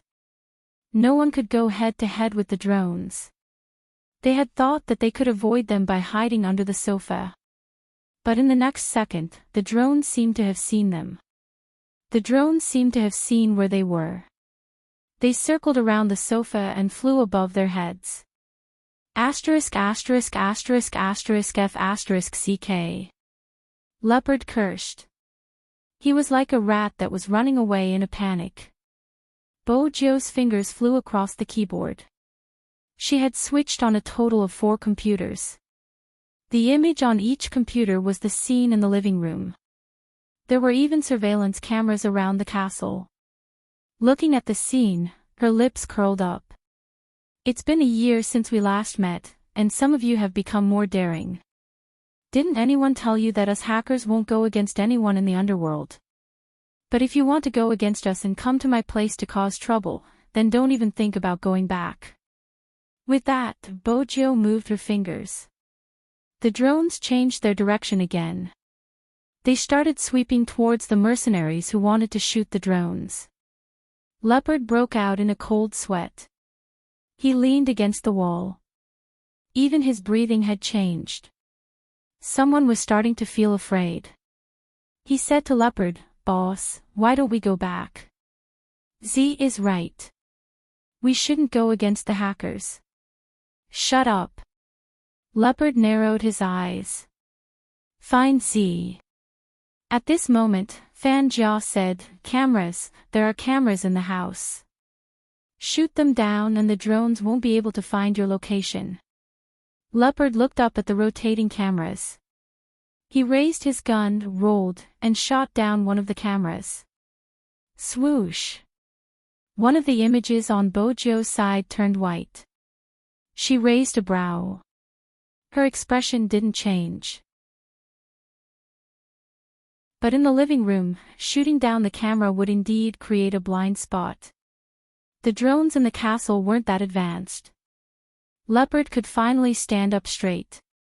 He took the opportunity when the drones seemed to have lost their target. He raised his gun and fired. There were 2 sounds of gunshots. 2 of the drones fell to the ground. The firepower was greatly reduced. The remaining 4 mercenaries also raised the guns in their hands and took the opportunity to shoot down the other 2. This meant that there were only 4 drones floating in the air. These people were all mercenaries. They had extraordinary battle experience. They reacted quickly and stood in the blind spot. That was where the cameras couldn't see them. They raised their guns and shot down another drone that tried to get close. Bang! Bang! As the last drone landed, a destructive smile appeared on Leopard's face again. There was a hint of murderous intent in it. Z, your last weapon is gone. Aren't you going to come out? There was no sound. After a burst of smoke, the castle became very quiet. However, the quieter it was, the more vigilant the people were, the more alert they would be. Bojo smiled. She held a metal rod in her hand and wore a black mask. Then she lifted her long legs and sat on a black tomahawk. Before she left, she pressed her finger down. The drone that had fallen to the ground suddenly exploded with a loud noise. The 5 mercenaries, who were still feeling smug, were blasted far away. Leopard, who had just boasted, felt dizzy. He swayed back and forth. He wanted to stand up. One of the mercenaries who wasn't injured shouted, "Boss!" Before he could raise his head, the sound of a motorcycle came from his right. It wasn't coming from the first floor. It came from the middle of the forest. It lifted the front wheels and rushed into the living room. Then it raised its metal rod. It waved it elegantly. There was a loud bang. Leopard was knocked to the ground by the stick. It was so painful that he almost stopped breathing at that moment. He shouted, "Shoot!" But in reality, when the mercenaries saw the black motorcycle rushing towards them, his fingers were already numb from the shock. He didn't know where the youngster got her viciousness from. Before he could even react, an iron rod was already in front of him. When Bojo did this action, the moment she swung the rod, there seemed to be a sharp gust of wind. Her jacket flew up along with it. He was dressed in a black leather suit and looked very cool. Coupled with his silver hair, he looked very handsome. The moment the mercenary fell, the deepest impression he had was the pair of deep and pure eyes under the black mask. It was too dark. It was so dark that he could only feel the indifference in it. He remembered the warning they had received before they came. That warning was like this: "You can offend anyone but young Lord Z of the hacker world." But they didn't care. Wasn't he just a powerful person on the internet?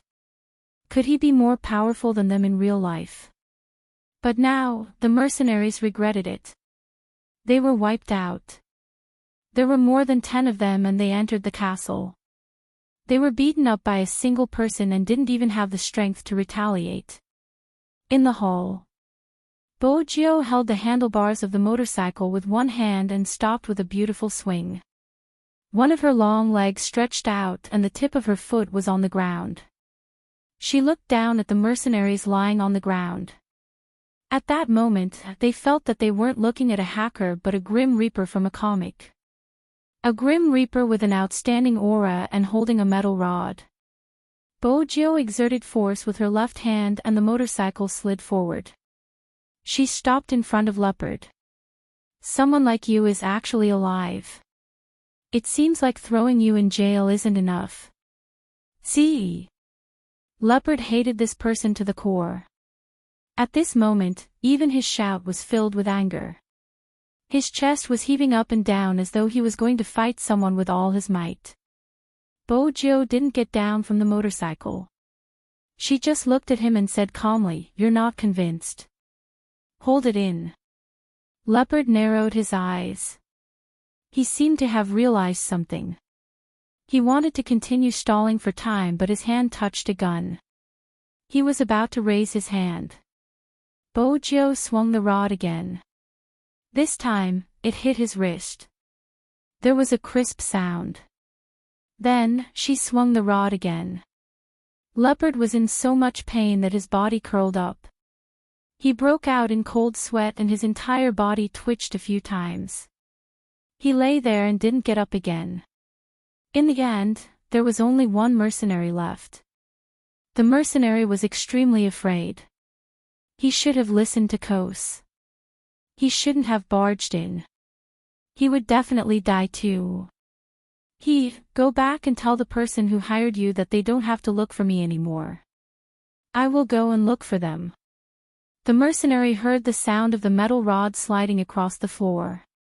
He looked at the tall and straight youngster standing against the light. When he opened his mouth, the taste of blood filled his mouth. He didn't dare to make another move even though the gun was right beside his hand. The mercenary knew very well that the girl who had instructed them to follow behind them must have escaped. They thought that it was foolproof and that they would be able to quietly destroy Z's nest. But who would have thought that they would be the ones being destroyed? That wasn't all. They didn't even see each other's faces. The mercenary watched as the pure black tomahawk made another turn. Just like when it came, it was extremely swift and fierce. The only thing that could be seen was the gust of wind behind the youngster the moment he took off his black mask. The mercenary's thoughts were right. When things were too late, Fan Jia had already escaped in the car. Fan Jia had already fled in her car. It could be described as deathly pale. It could only be described as deathly pale. She also didn't expect that Z would be so cunning. When she was attacking the network, Z showed her a fake IP. She didn't expect Z to be so cunning. When she was attacking the network, Z showed her a fake IP. Fan Jia had always thought that Z was on the first floor, but in reality, Z wasn't even in the castle. Fan Jia had seen the figure jump out. From the start, she had wanted to move, but she realized that everything was too fast. Every time the metal rod landed, she could almost hear the sound of bones breaking. She couldn't handle such skills. She had thought that Leopard's sneak attack would succeed, but Fan Jia tightened her grip on the steering wheel. Her gaze was dark. The more Z behaved like this, the more she hated him. She remembered what her brother had said. That year, in order to kill Z, her brother had used many methods. After that, he had left many traps just to clear this obstacle. However, Z's psychological defense was very low. She wasn't like Qin Mo. If Qin Mo hadn't appeared at that time to block the hypnosis for Z, Z would have been crippled. Hence, her brother had always been afraid of Qin Mo. Even after being hypnotized, he was still able to control himself at that moment. But the past was the past. Now was the present. In Qin Mo's heart, the most important person to him was already dead. The most important person to him was already dead, which meant that he had a psychological defect a long time ago. She had to think of a way. She had to think of a way. She had to get Qin Mo first. When the time came, she would use Qin Mo to deal with Z. Someone must have leaked the information for this operation. The information couldn't have been leaked from their side. Could it be that hacker? Fan Jia's gaze turned vicious. She had really thought too little. She hadn't expected that a person could use a special method to send out a signal before he died. They must have had a special method. Otherwise, she would have been able to discover it when she was monitoring the other party's network. No matter what, she wouldn't let Z continue to live. It would be best for Qin Mo to deal with Z.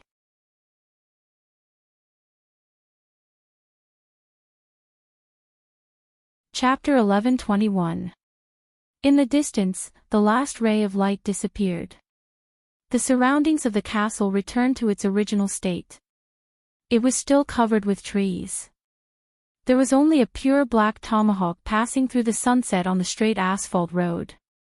One could vaguely hear the sound of clothes fluttering in the wind.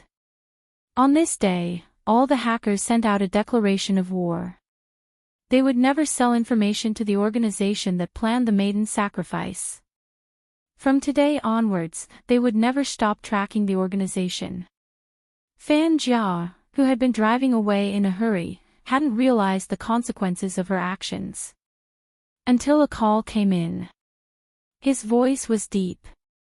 "Before you went, I told you not to make a move on Fifth Avenue.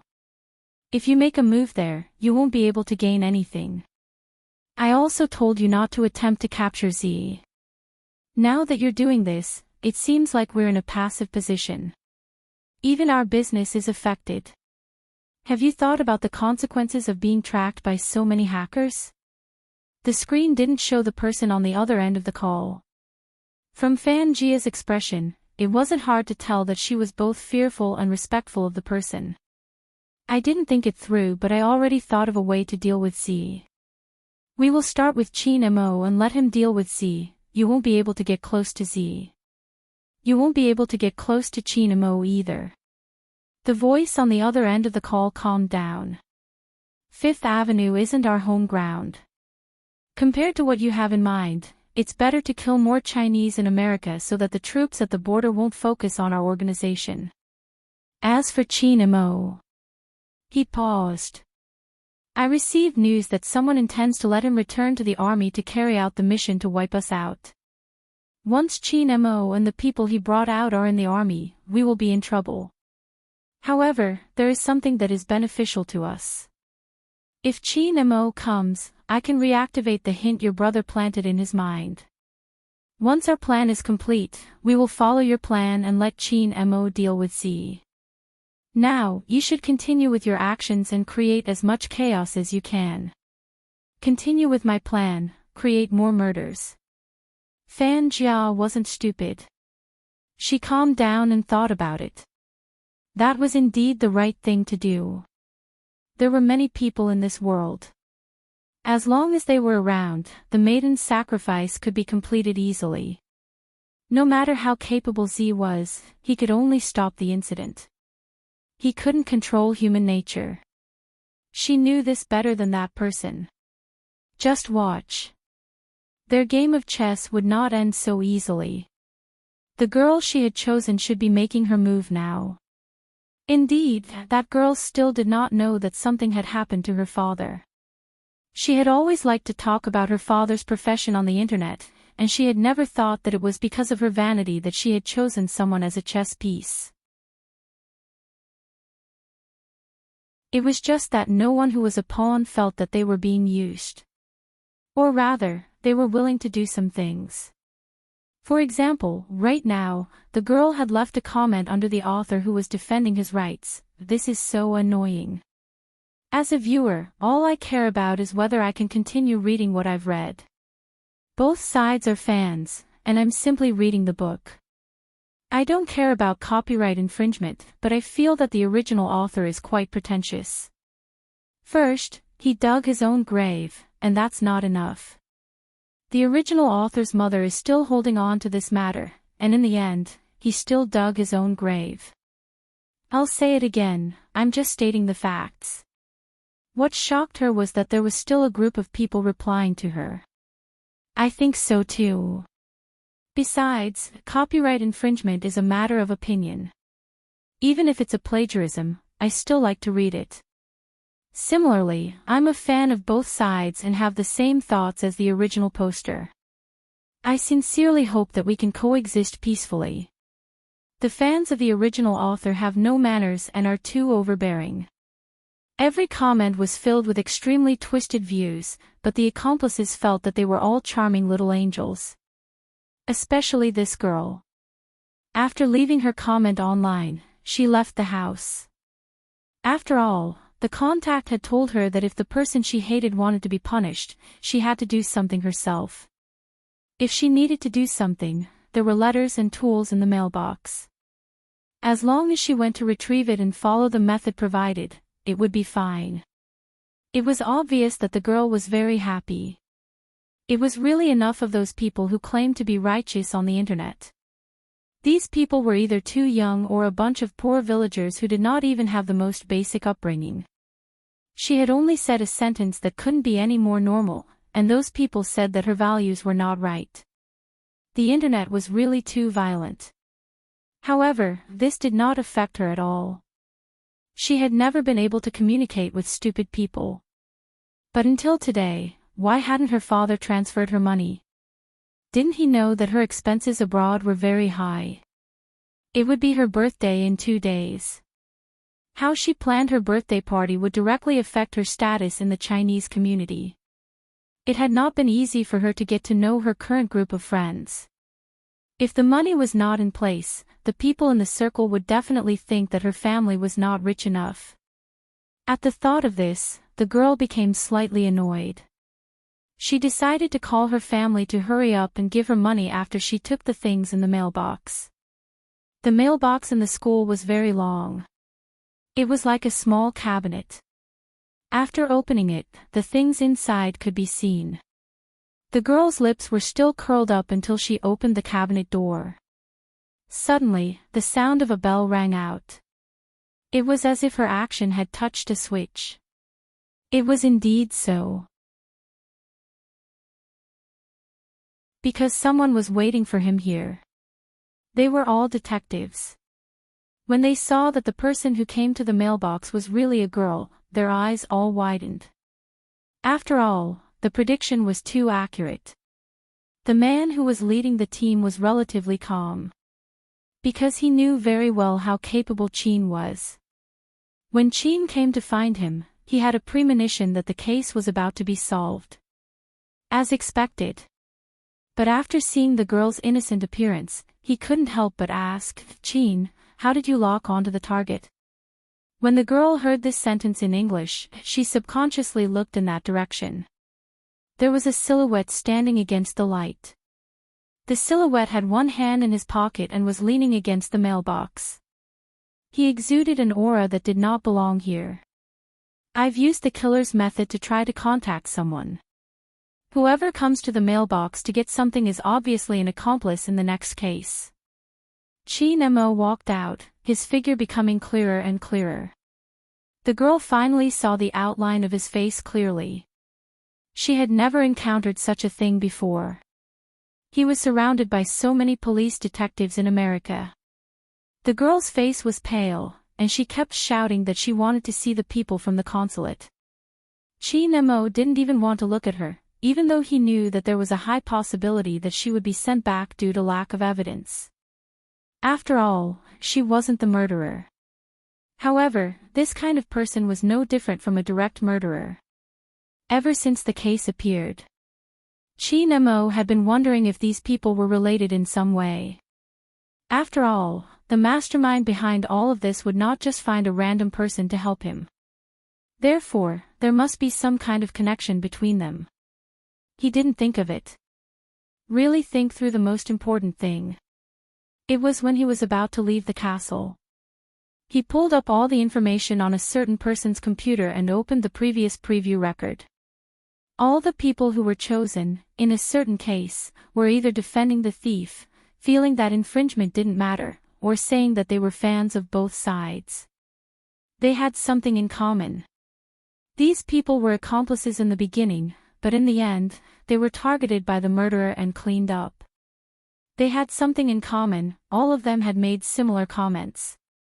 And before they died, all of them had looked for this person, saying that they didn't like the person they saw and wanted to teach that person a lesson. The reply they received was that they needed to do something personally. After doing these things, they would be cleaned up by the new people, an endless cycle of evil. And after finding this common point, Qin Mo asked Fatty to filter countless, only locking onto the foreign IP. After locking onto them, he asked Fatty to send each of them a message. The content was sent in a grid, and the words were exactly the same as the content they had received previously. There was always a person behind this case who had never shown his face. It was this person who had never shown his face, using the darkness in everyone's hearts to carry out the murder. And if he wanted to make someone an accomplice, the last step would be to let them use the mailbox to get the tools. After Qin Mo grasped this point, he sent a message and waited for the person to come by the mailbox. The girls still wanted to argue. But it was already useless. The police detectives here weren't to be trifled with. Faced with such a vicious case, they all made the best adjustments. In just one day, using the method Qin Mo said, they caught no less than 6 Chinese girls in various places where they studied and grew up. Once this cycle was broken, it would be difficult to reconnect. But the police detectives in charge of this matter still felt a chill down their backs. If these 6 people weren't arrested by them, it meant that there would be the next victim.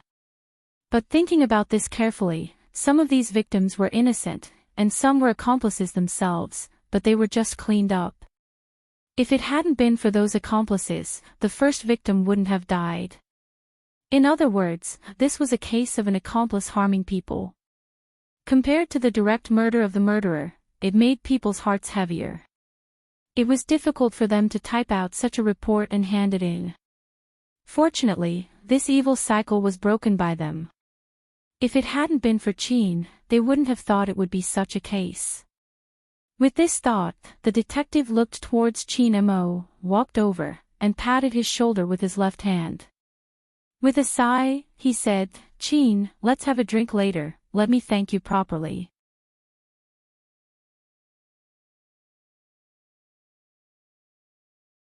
Chapter 11:22. Other matters. What other matters? Wasn't the case under control? The chief inspector didn't understand. Foreigners always looked a little confused when they were confused. Please refer to the question mark picture of a black man. At this time, the sky outside was completely dark. There was also a Lamborghini parked in the university. It was not uncommon to see sports cars of the same price in the university. Therefore, the pure black Lamborghini did not look too flashy. Of course, that was just an illusion. Ever since the Lamborghini was parked here, it had been very boring. He felt bored because his master's little ferry didn't turn off its intelligence system. When Xiao He was bored, it began to scan its companions. Its master always laughed at it for not having eyes. Did she think that its rearview mirror was dead? It tries to say hello to the narrator's Land Rover. The Land Rover was cold and aloof, ignoring it. In the end, it figured out that other than itself, the rest of the cars shouldn't be intelligent. This feeling of being the only one awake while the world was asleep was very comfortable. Let's play some music to get high. Just as the smart navigation system fluctuated, a university professor happened to be driving and was shocked by the sudden movement of the car next to him. There was no one in the car, so how did the music come out? The professor tilted his head to take a closer look. Is there a problem with my car? A faint voice came into his ears.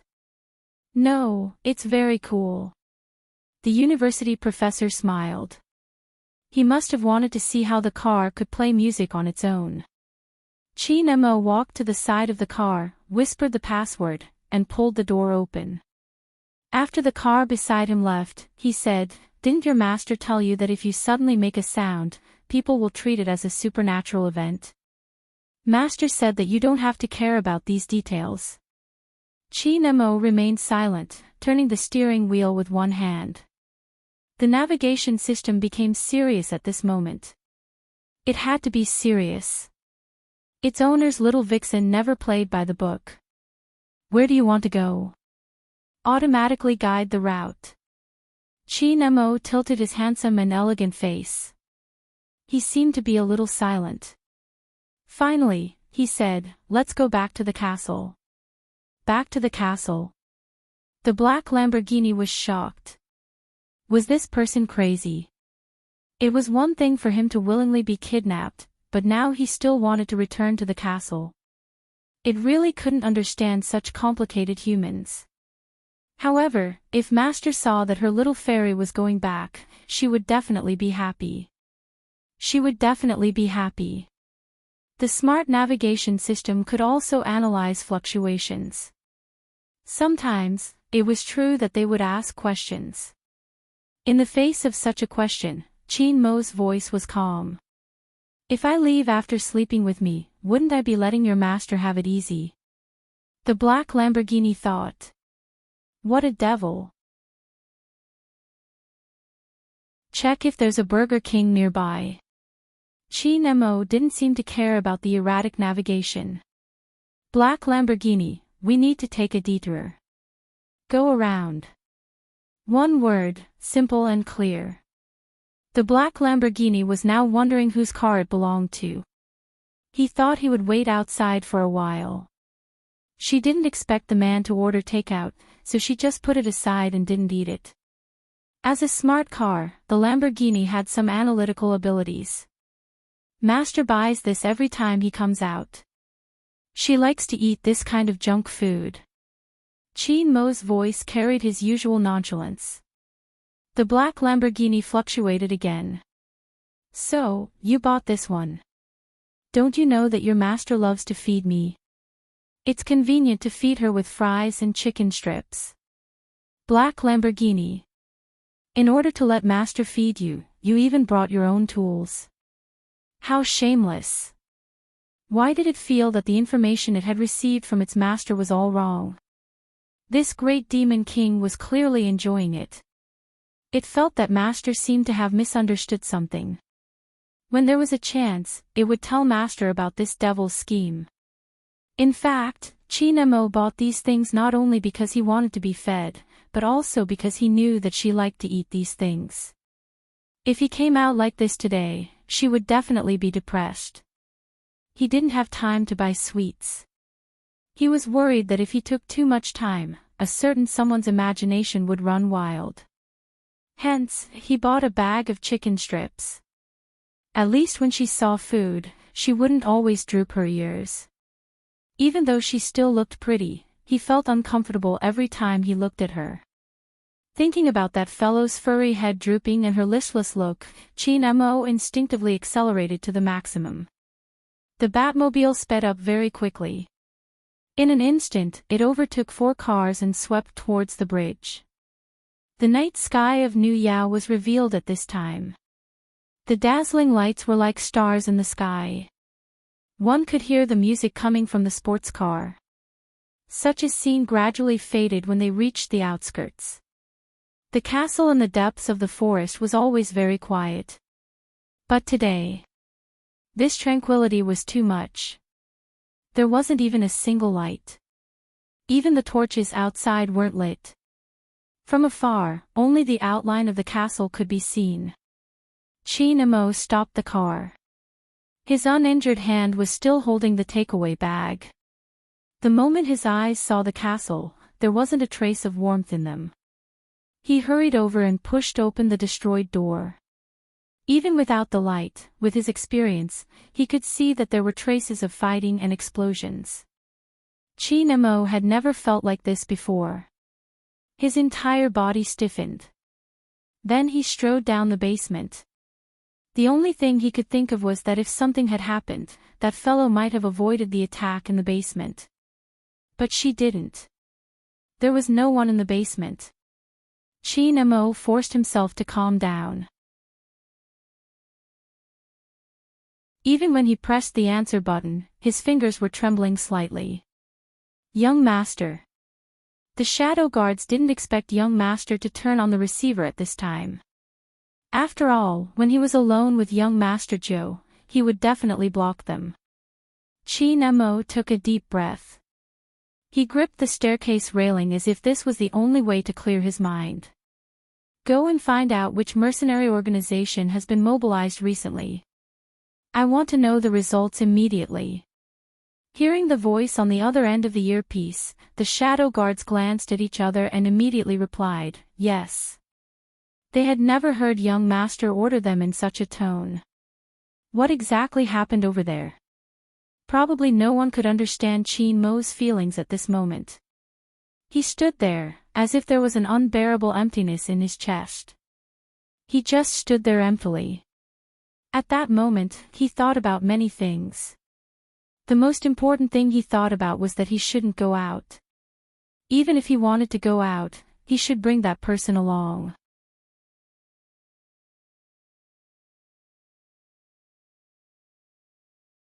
Chapter 11:23. It was a nervous pain. Chi Nemo pressed down on his head instinctively. The feeling of being drowned in seawater was extremely familiar. It was so familiar that he felt as though he had experienced it himself. It wasn't a dream. Chi Nemo endured the pain, but he realized that he couldn't resist it. Fragments of things surged into his mind. The most prominent thing was that there was a voice that sounded like glutinous rice that kept calling him. Momo, don't be shy. We are both girls. It's fine if I look at you. At that time, he had laughed coldly in his heart. Who's a girl? I'm a guy. But the voice couldn't disperse. It was hard for him to resist. Momo, if you ignore me like this, you won't have any friends. Before this person figured out his gender, it was okay for him to remain silent. Who knew that the voice wouldn't stop? Momo, this is all the money I have. It should be enough to buy you. I've checked on the internet. In China, there's a good saying. Money can make the devil push the desert. Momo was stunned. Idiot, money makes the world go round, not Mo, that was what he had said. Even he himself didn't know why the final scene had turned into him holding a soft little fist and writing calligraphy on it. It was probably because the voice had said, aren't we both Mo? That was why he had taught the little bean how to write. But he couldn't see the little bean's face. It was probably too painful. Chi Nemo wanted to stand up, but he realized that the more he wanted to know, the more he resisted. Only when he felt the pain in his palm did he wake up from the chaotic pain. His eyes were deep and his thin lips seemed to be plated with a layer of white. He looked around. There were still a few computers running. The owner was gone. Yes, gone. The moment Chi Nemo thought about how the person who had hugged his waist and seduced him yesterday had disappeared, his heart felt as though it had been hammered. It wasn't painful, but it was so dull that it made it hard for him to breathe. Hence, even though he was smart, he didn't notice the details immediately. Instead, he walked quickly to the ranch closest to the castle. He wanted to ask the people who lived there where his Mrs. Chin had gone. It was the first time he had lost his manners. The knocks on the door were very loud, but after the third knock, there was no one inside. Even the old sports car that was parked in the ranch was gone. Perhaps the owner of the house was afraid that someone would come to visit, so he specifically wrote on the side that he was going on a trip and would not be around in the near future. After reading that sentence, Chi Nemo gradually regained his rationality. What a coincidence. This is the time to travel. Chi Nemo took a deep breath, holding on to a certain someone's favorite takeout as he walked back to the castle.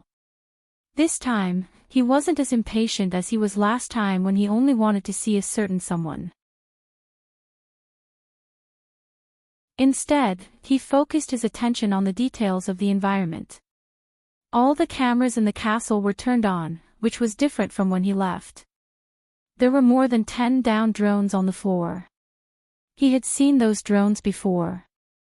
The tea set in the living room had disappeared. No debris fell to the ground. In other words, it was taken away by someone. Chi Nemo seemed to have figured something out. He walked to the second floor and opened all the wardrobes. It wasn't just a certain someone's clothes that were missing. 2 of the suits that the old butler usually wore were missing. The suitcase that had been placed under the wardrobe was also missing. No organization would take away the clothes of the kidnappers when they kidnapped them.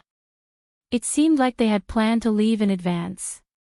Moreover, there were the people lying on the floor. Chi Nemo's fingers paused.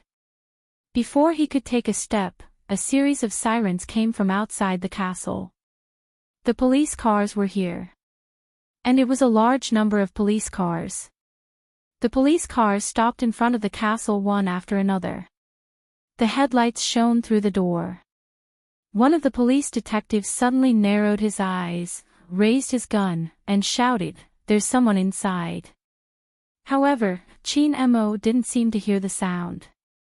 He raised his eyes and looked at the camera in the room. There must be a recording on the few computers in the basement. The person inside, raise your hand. I will count down from 10 seconds. If you don't come out within 10 seconds, I have the right to shoot you. 9, 8. Wait a minute. The detective, who had just gotten out of the car, recognized the slender figure that walked out of the castle. He reached out his hands and gestured for everyone to put down their guns. We're on the same side. On the same side. The detectives couldn't believe that someone had arrived earlier than them. In fact, the detective was full of questions too. He walked to Chin Mo's side. The moment you left, I received a call from the higher-ups saying that there were gunshots here. However, we weren't sure, so we came over to take a look. Why are you here? Chin. Could he predict it in advance? Or did he calculate it? After all, Chin was an expert in this field. Could it be that the incident here was related to the maiden's sacrifice? If that was the case, things were serious. What kind of clue did Chin think of to come here? With that thought, the detective's expression turned serious. But very quickly, he realized that Chin Mo's gaze wasn't on him. He seemed to be in a daze. Chin. He called again. There was still no response. Until he was wondering if he had disturbed Chin Mo's thoughts. A familiar deep voice rang in his ears.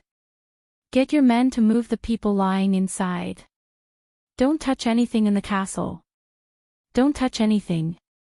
The detective frowned. If we don't touch anything, we won't be able to investigate the scene.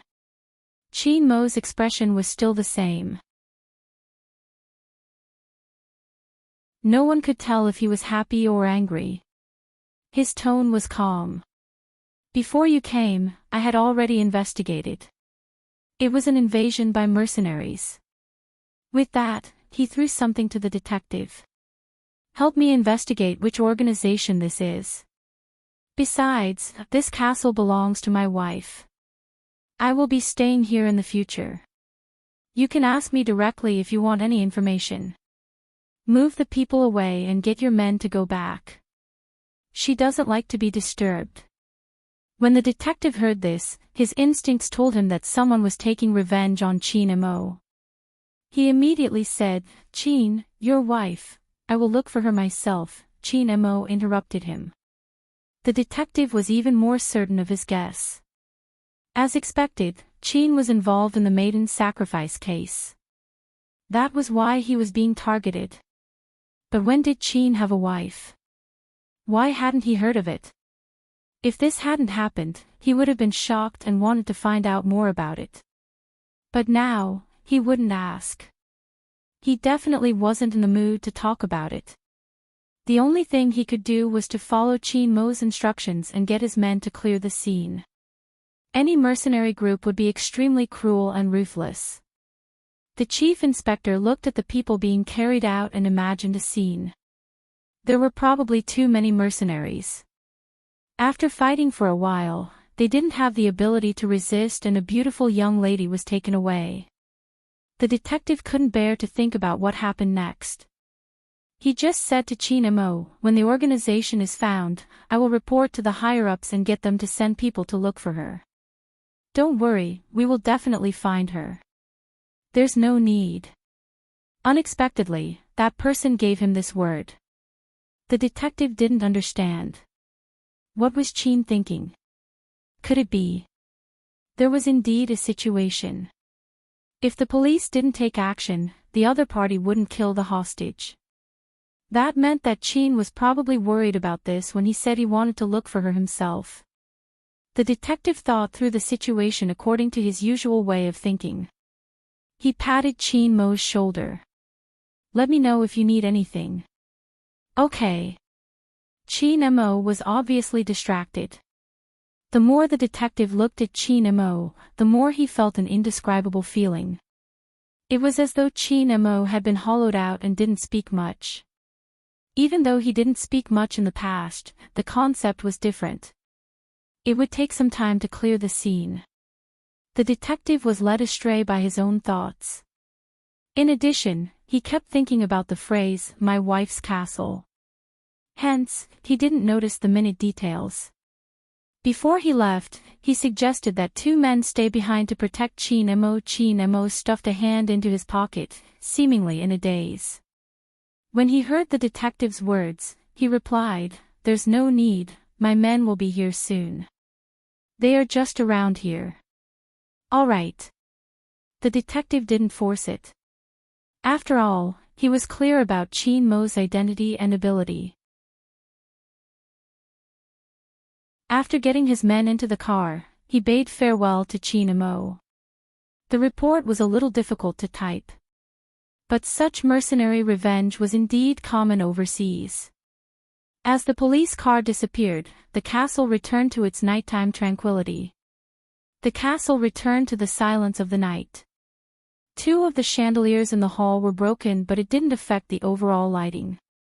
Chin Mo stood there, looking at the tracks left by the motorcycle in the courtyard. He turned his handsome face, elegant and noble. Then he was about to take a step forward. The Lamborghini, which was parked at the side and hadn't been turned off, emitted a sound. "I can't detect Master's presence. Can you tell me what happened? Why were there so many police cars here? There have never been any police cars here before." In the past, it and its master's daily routine was to get rid of the police cars. Why were there police cars in the castle? "She isn't here." Chin Mo walked towards the Lamborghini. It seemed as though he had the strength to continue speaking after hearing the sounds around him. The smart navigation system rippled. "What happened to those police cars?" "The castle was attacked." Chin Mo summarized everything in one sentence. "Mercenaries." The smart navigation system rippled even stronger. "Are you saying that Master was discovered by some enemies?" But under normal circumstances, Master wouldn't just sit and wait for death. Indeed, she didn't sit and wait for death. Chin Mo turned his head, his eyes as clear as water but very deep. His voice was faint in the night. "She just left."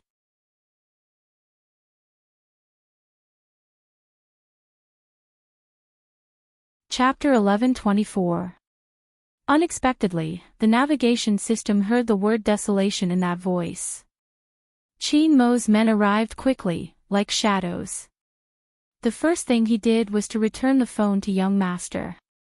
Now that young Master didn't have to pretend to be kidnapped by young Master Joe, the receiver was useless. However, the shadows felt that their young master was different from when he first arrived. But they couldn't pinpoint the exact difference. They saw their young master sitting on the sofa, holding the phone in his hand as though he was waiting for some news. The shadows thought that young master would return to the Yin family since old master had come to America from China. But after waiting for a long time, there was no movement from young master. Was he planning to wait in the castle for the entire night? The shadows exchanged glances and found a position to stand guard. The castle was extremely quiet, the sound of the clock ticking could be heard clearly. From 11:00 to 3:00 in the morning, and from 3:00 in the morning to 5:00 in the morning, the hour hand moved through one grid after another. Even when the sky started to brighten, Chin Mo's phone didn't ring. There wasn't even a message. He was waiting. He was waiting for a certain person to contact him. However, the special ringtone that was specially set for a certain person seemed to have disappeared. Chin Mo stood up and made a call back to China. The first thing he said was, "I want to know Hoshino's current location." Magician picked up the call. He thought that his boss wouldn't call him before he found a way to find Hoshino. But the truth proved that he was too naive. "I lost him." Chin Mo's fingers tightened when he heard the three words. Magician wore his earpiece and looked at the crowd around him. "I followed him to Tokyo. I thought he was here, but when I came to my senses, I realized that he had bought a ticket to America." "I've found the flight number, I'll see if I can get our men to stop him." The moment he heard the two words, America, Chin Mo could roughly guess some things. He had never hated his ability to make deductions as much as he did right now. It was obvious that Hoshino was here to meet up. The attack was sudden and perhaps unexpected. But to leave the castle and not to bring him along, this was a decision that person had made long ago. Everything was so neat and tidy, which meant that they didn't leave because of the attack. They just left a little earlier than planned. At this thought, Chin Mo's gaze dimmed. It wasn't like before, where it would always carry a clear and cold glint, like an unsheathed snow sword. Magician waited for a long time but didn't get a response from his boss. He couldn't help but turn his head and call out, "Boss." After what felt like a long time, the other side replied with 3 plain words, "There's no need." The sound seemed to be tainted with the humidity outside, giving the magician the illusion that it was not real. Was he thinking too much? Why did it feel like Boss was in a particularly low mood? The shadows could feel this as well. It wasn't just the shadows. Even the black Lamborghini, whose car door had been opened by Chin Mo, felt that the devil that her master had picked up wasn't as noble as he was yesterday. "I have to drive you away so that she might come back." The man's voice was deep and hoarse. The black Lamborghini showed its curves in a serious manner. "There's no point in holding me hostage. Master told me the day before that if you want to leave, you can drive as you please." When Chin Mo heard this, his hands that were on the steering wheel paused. Before he left, he had thought that a certain someone would be in the castle waiting for him since he had disappeared. But now, his imagination was like a slap to his face. She didn't wait for him. Instead, she allowed him to leave. "Your voice password has been reset." This wasn't a question and it carried a strong aura. The black Lamborghini couldn't lie about this. Yes, Master made adjustments. In the past, there was a voice recognition function. Now, as long as you say the password, you can unlock it. When Chin Mo heard this, he understood everything. He turned his head and looked at the takeaway bag on the passenger seat. It seemed to be reminding him of something. That feeling was like he was confident that he could keep her. But in fact, when he lifted his leg and took a step forward, there was still a step in front of him. Crack! His head was bleeding. Chin Mo raised his hand and held his forehead, the corners of his mouth lifted as though he was smiling. But the black Lamborghini didn't feel a trace of warmth in it. Then, there was a swoosh. Chin Mo opened the car window and threw the takeaway bag into the bin. The shadows watched from the side. One of them asked, "Young master, are we still investigating that organization?" "Yes." Chin Mo's voice was cold. "After we find out, ask the Federation to cooperate with us. Put them on the international wanted list." The shadows replied, "Yes." Seeing that their young master didn't have the slightest intention to start the car, he tilted his handsome face and seemed a little absent-minded. He opened his mouth again. "Young master, should we go back now? There was no one here. There was no point in staying, right?" Chin Mo didn't say anything.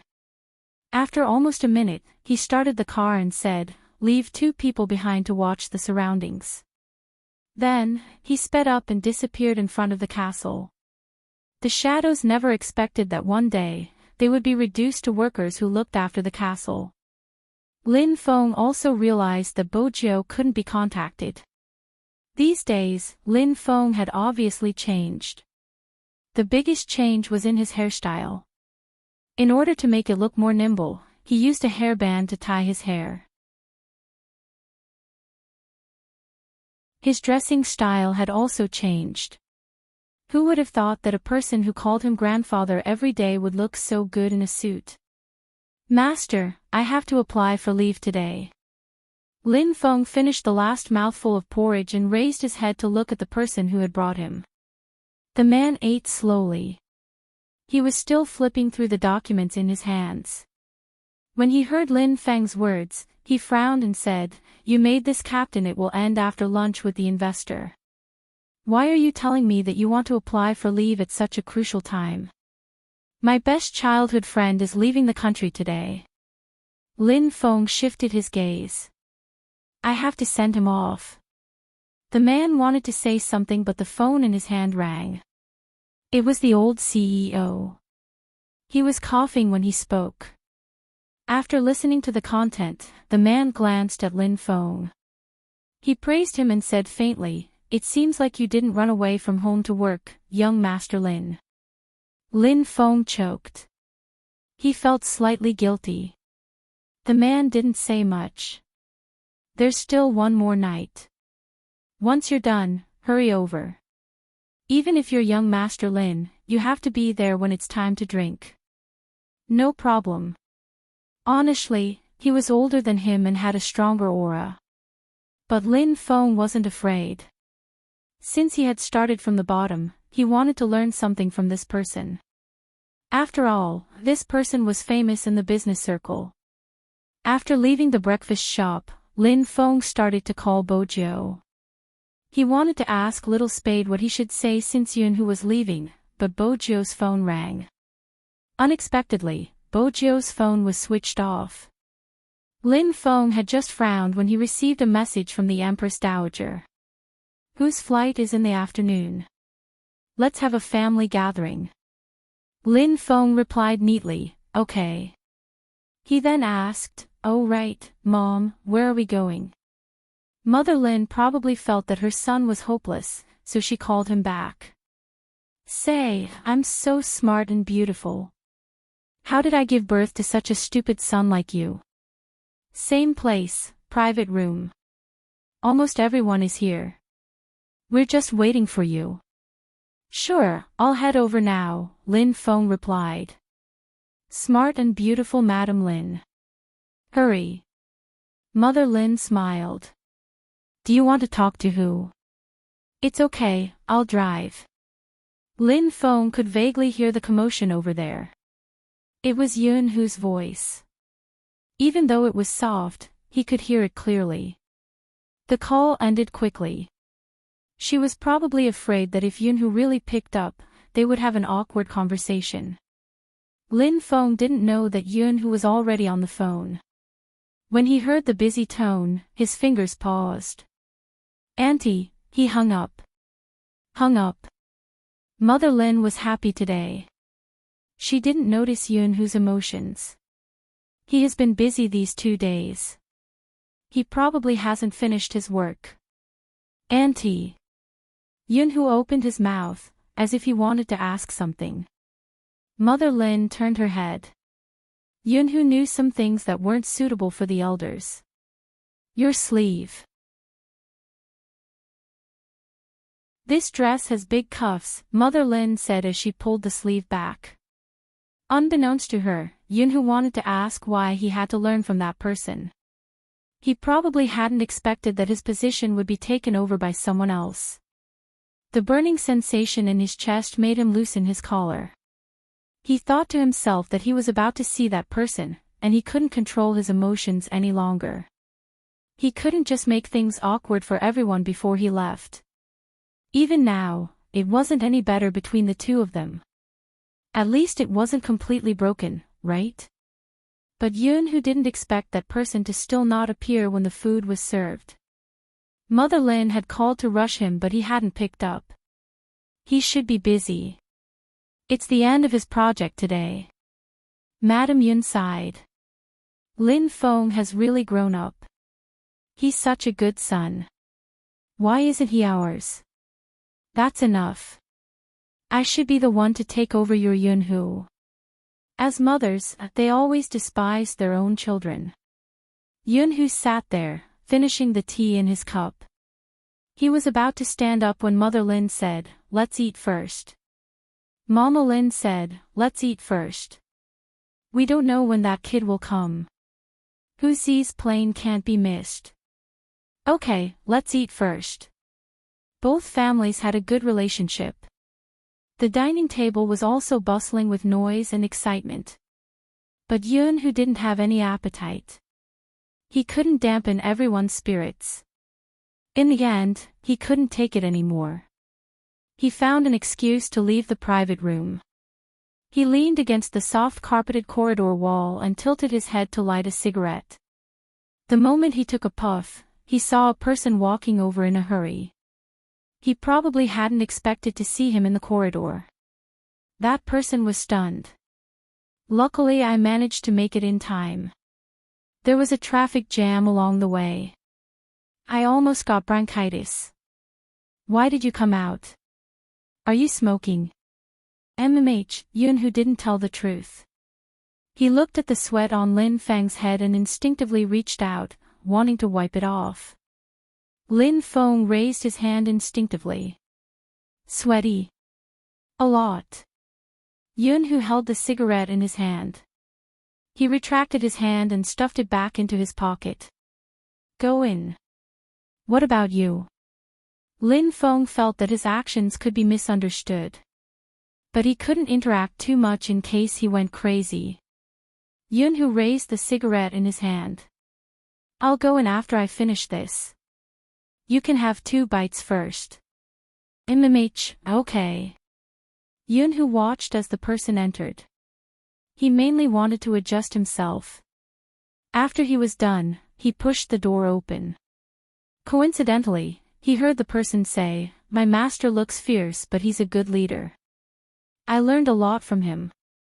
Yun, who tightened his grip on the door handle. He glanced over at the person who was stuffing food into his mouth. His gaze paused. They hadn't met for a few days. But he could clearly feel the change in a person. His skin had darkened but was still fairer than the average person. His face was still extremely good-looking, giving off a sense of vitality and beauty. But now, he looked more like a man. Especially when he lifted his lids and smiled. He was dressed in a well-ironed suit. He was different from the Lin Feng in his impression. Yun, who couldn't tell if this was good or bad. No matter what this fellow was like. It seemed to be able to affect all his emotions at the first moment. But similarly, he could clearly feel one thing. He was really losing this fellow. He was losing bit by bit. But there was nothing he could do. Lin Feng saw Yun, who enter. He pulled out the chair beside him and was about to chat with him before he left. He didn't want their relationship to fade after Yun, who went there. That was why he had been avoiding Yun, who recently. Just as he was about to speak, Yun, whose phone rang. Even though he turned off the screen, Lin Feng could roughly guess who it was. He didn't say much. He raised his wine glass, his dark eyes bright. Have a safe trip. It seemed to be the safest way to say it. The thoughts that occasionally bubbled up in his heart were also suppressed by this cup of wine. The two of them sat together and didn't speak much. Because they were about to leave, everyone's attention was on Yun, who. They didn't notice the difference in the atmosphere between the two of them. Even if they felt that the atmosphere was different, they thought it was normal. After all, the two of them grew up together. If one of them was leaving, the other would definitely be quiet. The atmosphere lasted until they reached the airport. The whole family was sending one person off. There seemed to be no place for Lin Feng. No matter how well Madame Yun educated her son, she was just an ordinary mother. Even though her son had been self-disciplined and independent since young, she still gave him a series of instructions. Separated by the crowd, Yun, who glanced up and met the smiling face. That person seemed to have received a sudden call. He turned his head to pick it up. Yun, who knew the huge gap in his heart at that moment. Even if that person was still there, he couldn't feel it. He probably couldn't take it anymore. Yun, who reached out and grabbed onto Lin Feng, who wanted to find a place to talk on the phone. Lin Feng's eyes widened. He froze because of the sudden hug. There were many people at the airport saying their goodbyes. This way, no one would be able to see through the brothers' embrace. But the man on the other end of the phone noticed the pause. He arched a brow and asked, "Lin Feng?" Since they were so close, Yunhu obviously heard the commotion. He seemed to have done it on purpose, his voice rising. "When I'm overseas, you should know your place in the country. Don't fool around all the time." In the past, Yunhu always said that to Lin Feng. The naive Lin Feng didn't think there was anything wrong with it. But in the man's ears, it had a different meaning. It was a warning that all men understood. The man paused for a moment. He hung up and glanced at the information on the table. There was Lin Feng's photo on the information. He was indeed interested in this. But he wasn't blind. He could tell that Lin Feng would occasionally stop to look at his phone when he wasn't busy. Being interested didn't mean that he had to snatch it. He was a man of integrity in this regard. The person on the other end of the phone was obviously warning the wrong person. Rather than warning him, he might as well warn some girls. Young Master Lin was a straight man. Lin Feng was indeed straight. He couldn't think of any other meaning. "I have to take time out every day to play games. Supreme Alliance lacks people. I'll leave after we recruit more people. I don't have time to fool around." As for you, Lin Feng wanted to say that Yunhu was already taken. It wasn't good for him to keep hugging him. But he felt that he was being pretentious. For a moment, he was jealous of the person who could go overseas with him. But the more Lin Feng worked in society, the more he understood that he and Yunhu had nothing to talk about. Just like today's project. If it was in the past, when his grandfather was still in power, it wouldn't have been so difficult. Perhaps after Yunhu came back, he could get a project with just one sentence. But Lin Feng didn't want that. Simply put, he couldn't accompany Yunhu. They could only talk about romance. The Lin family was no longer the Lin family of the past. And Yunhu had someone to accompany him. It was best to retreat to the position of good friend. It was best for everyone. "What about me?" Yunhu glanced at the person standing in front of him, his gaze deep and unfathomable. Lin Feng hooked his long arm. "As for you, jump over the wall when you have time. There are films there that we don't have here. Also, wait for your wedding candy before we come back to play." Yunhu didn't say anything. The boarding announcement had already started. He didn't know how he had entered the security check. He only knew that the relationship that seemed to have eased up was actually very distant. It made him understand that he and Lin Feng couldn't go back to the past. More than once, he thought that it would be good if he could bear with it until he went overseas. But Yunhu understood. If he really liked someone, he couldn't bear it. You're tuning into the Journey of the Soul YouTube channel. Don't forget to subscribe and join us on this journey to catch the most captivating stories.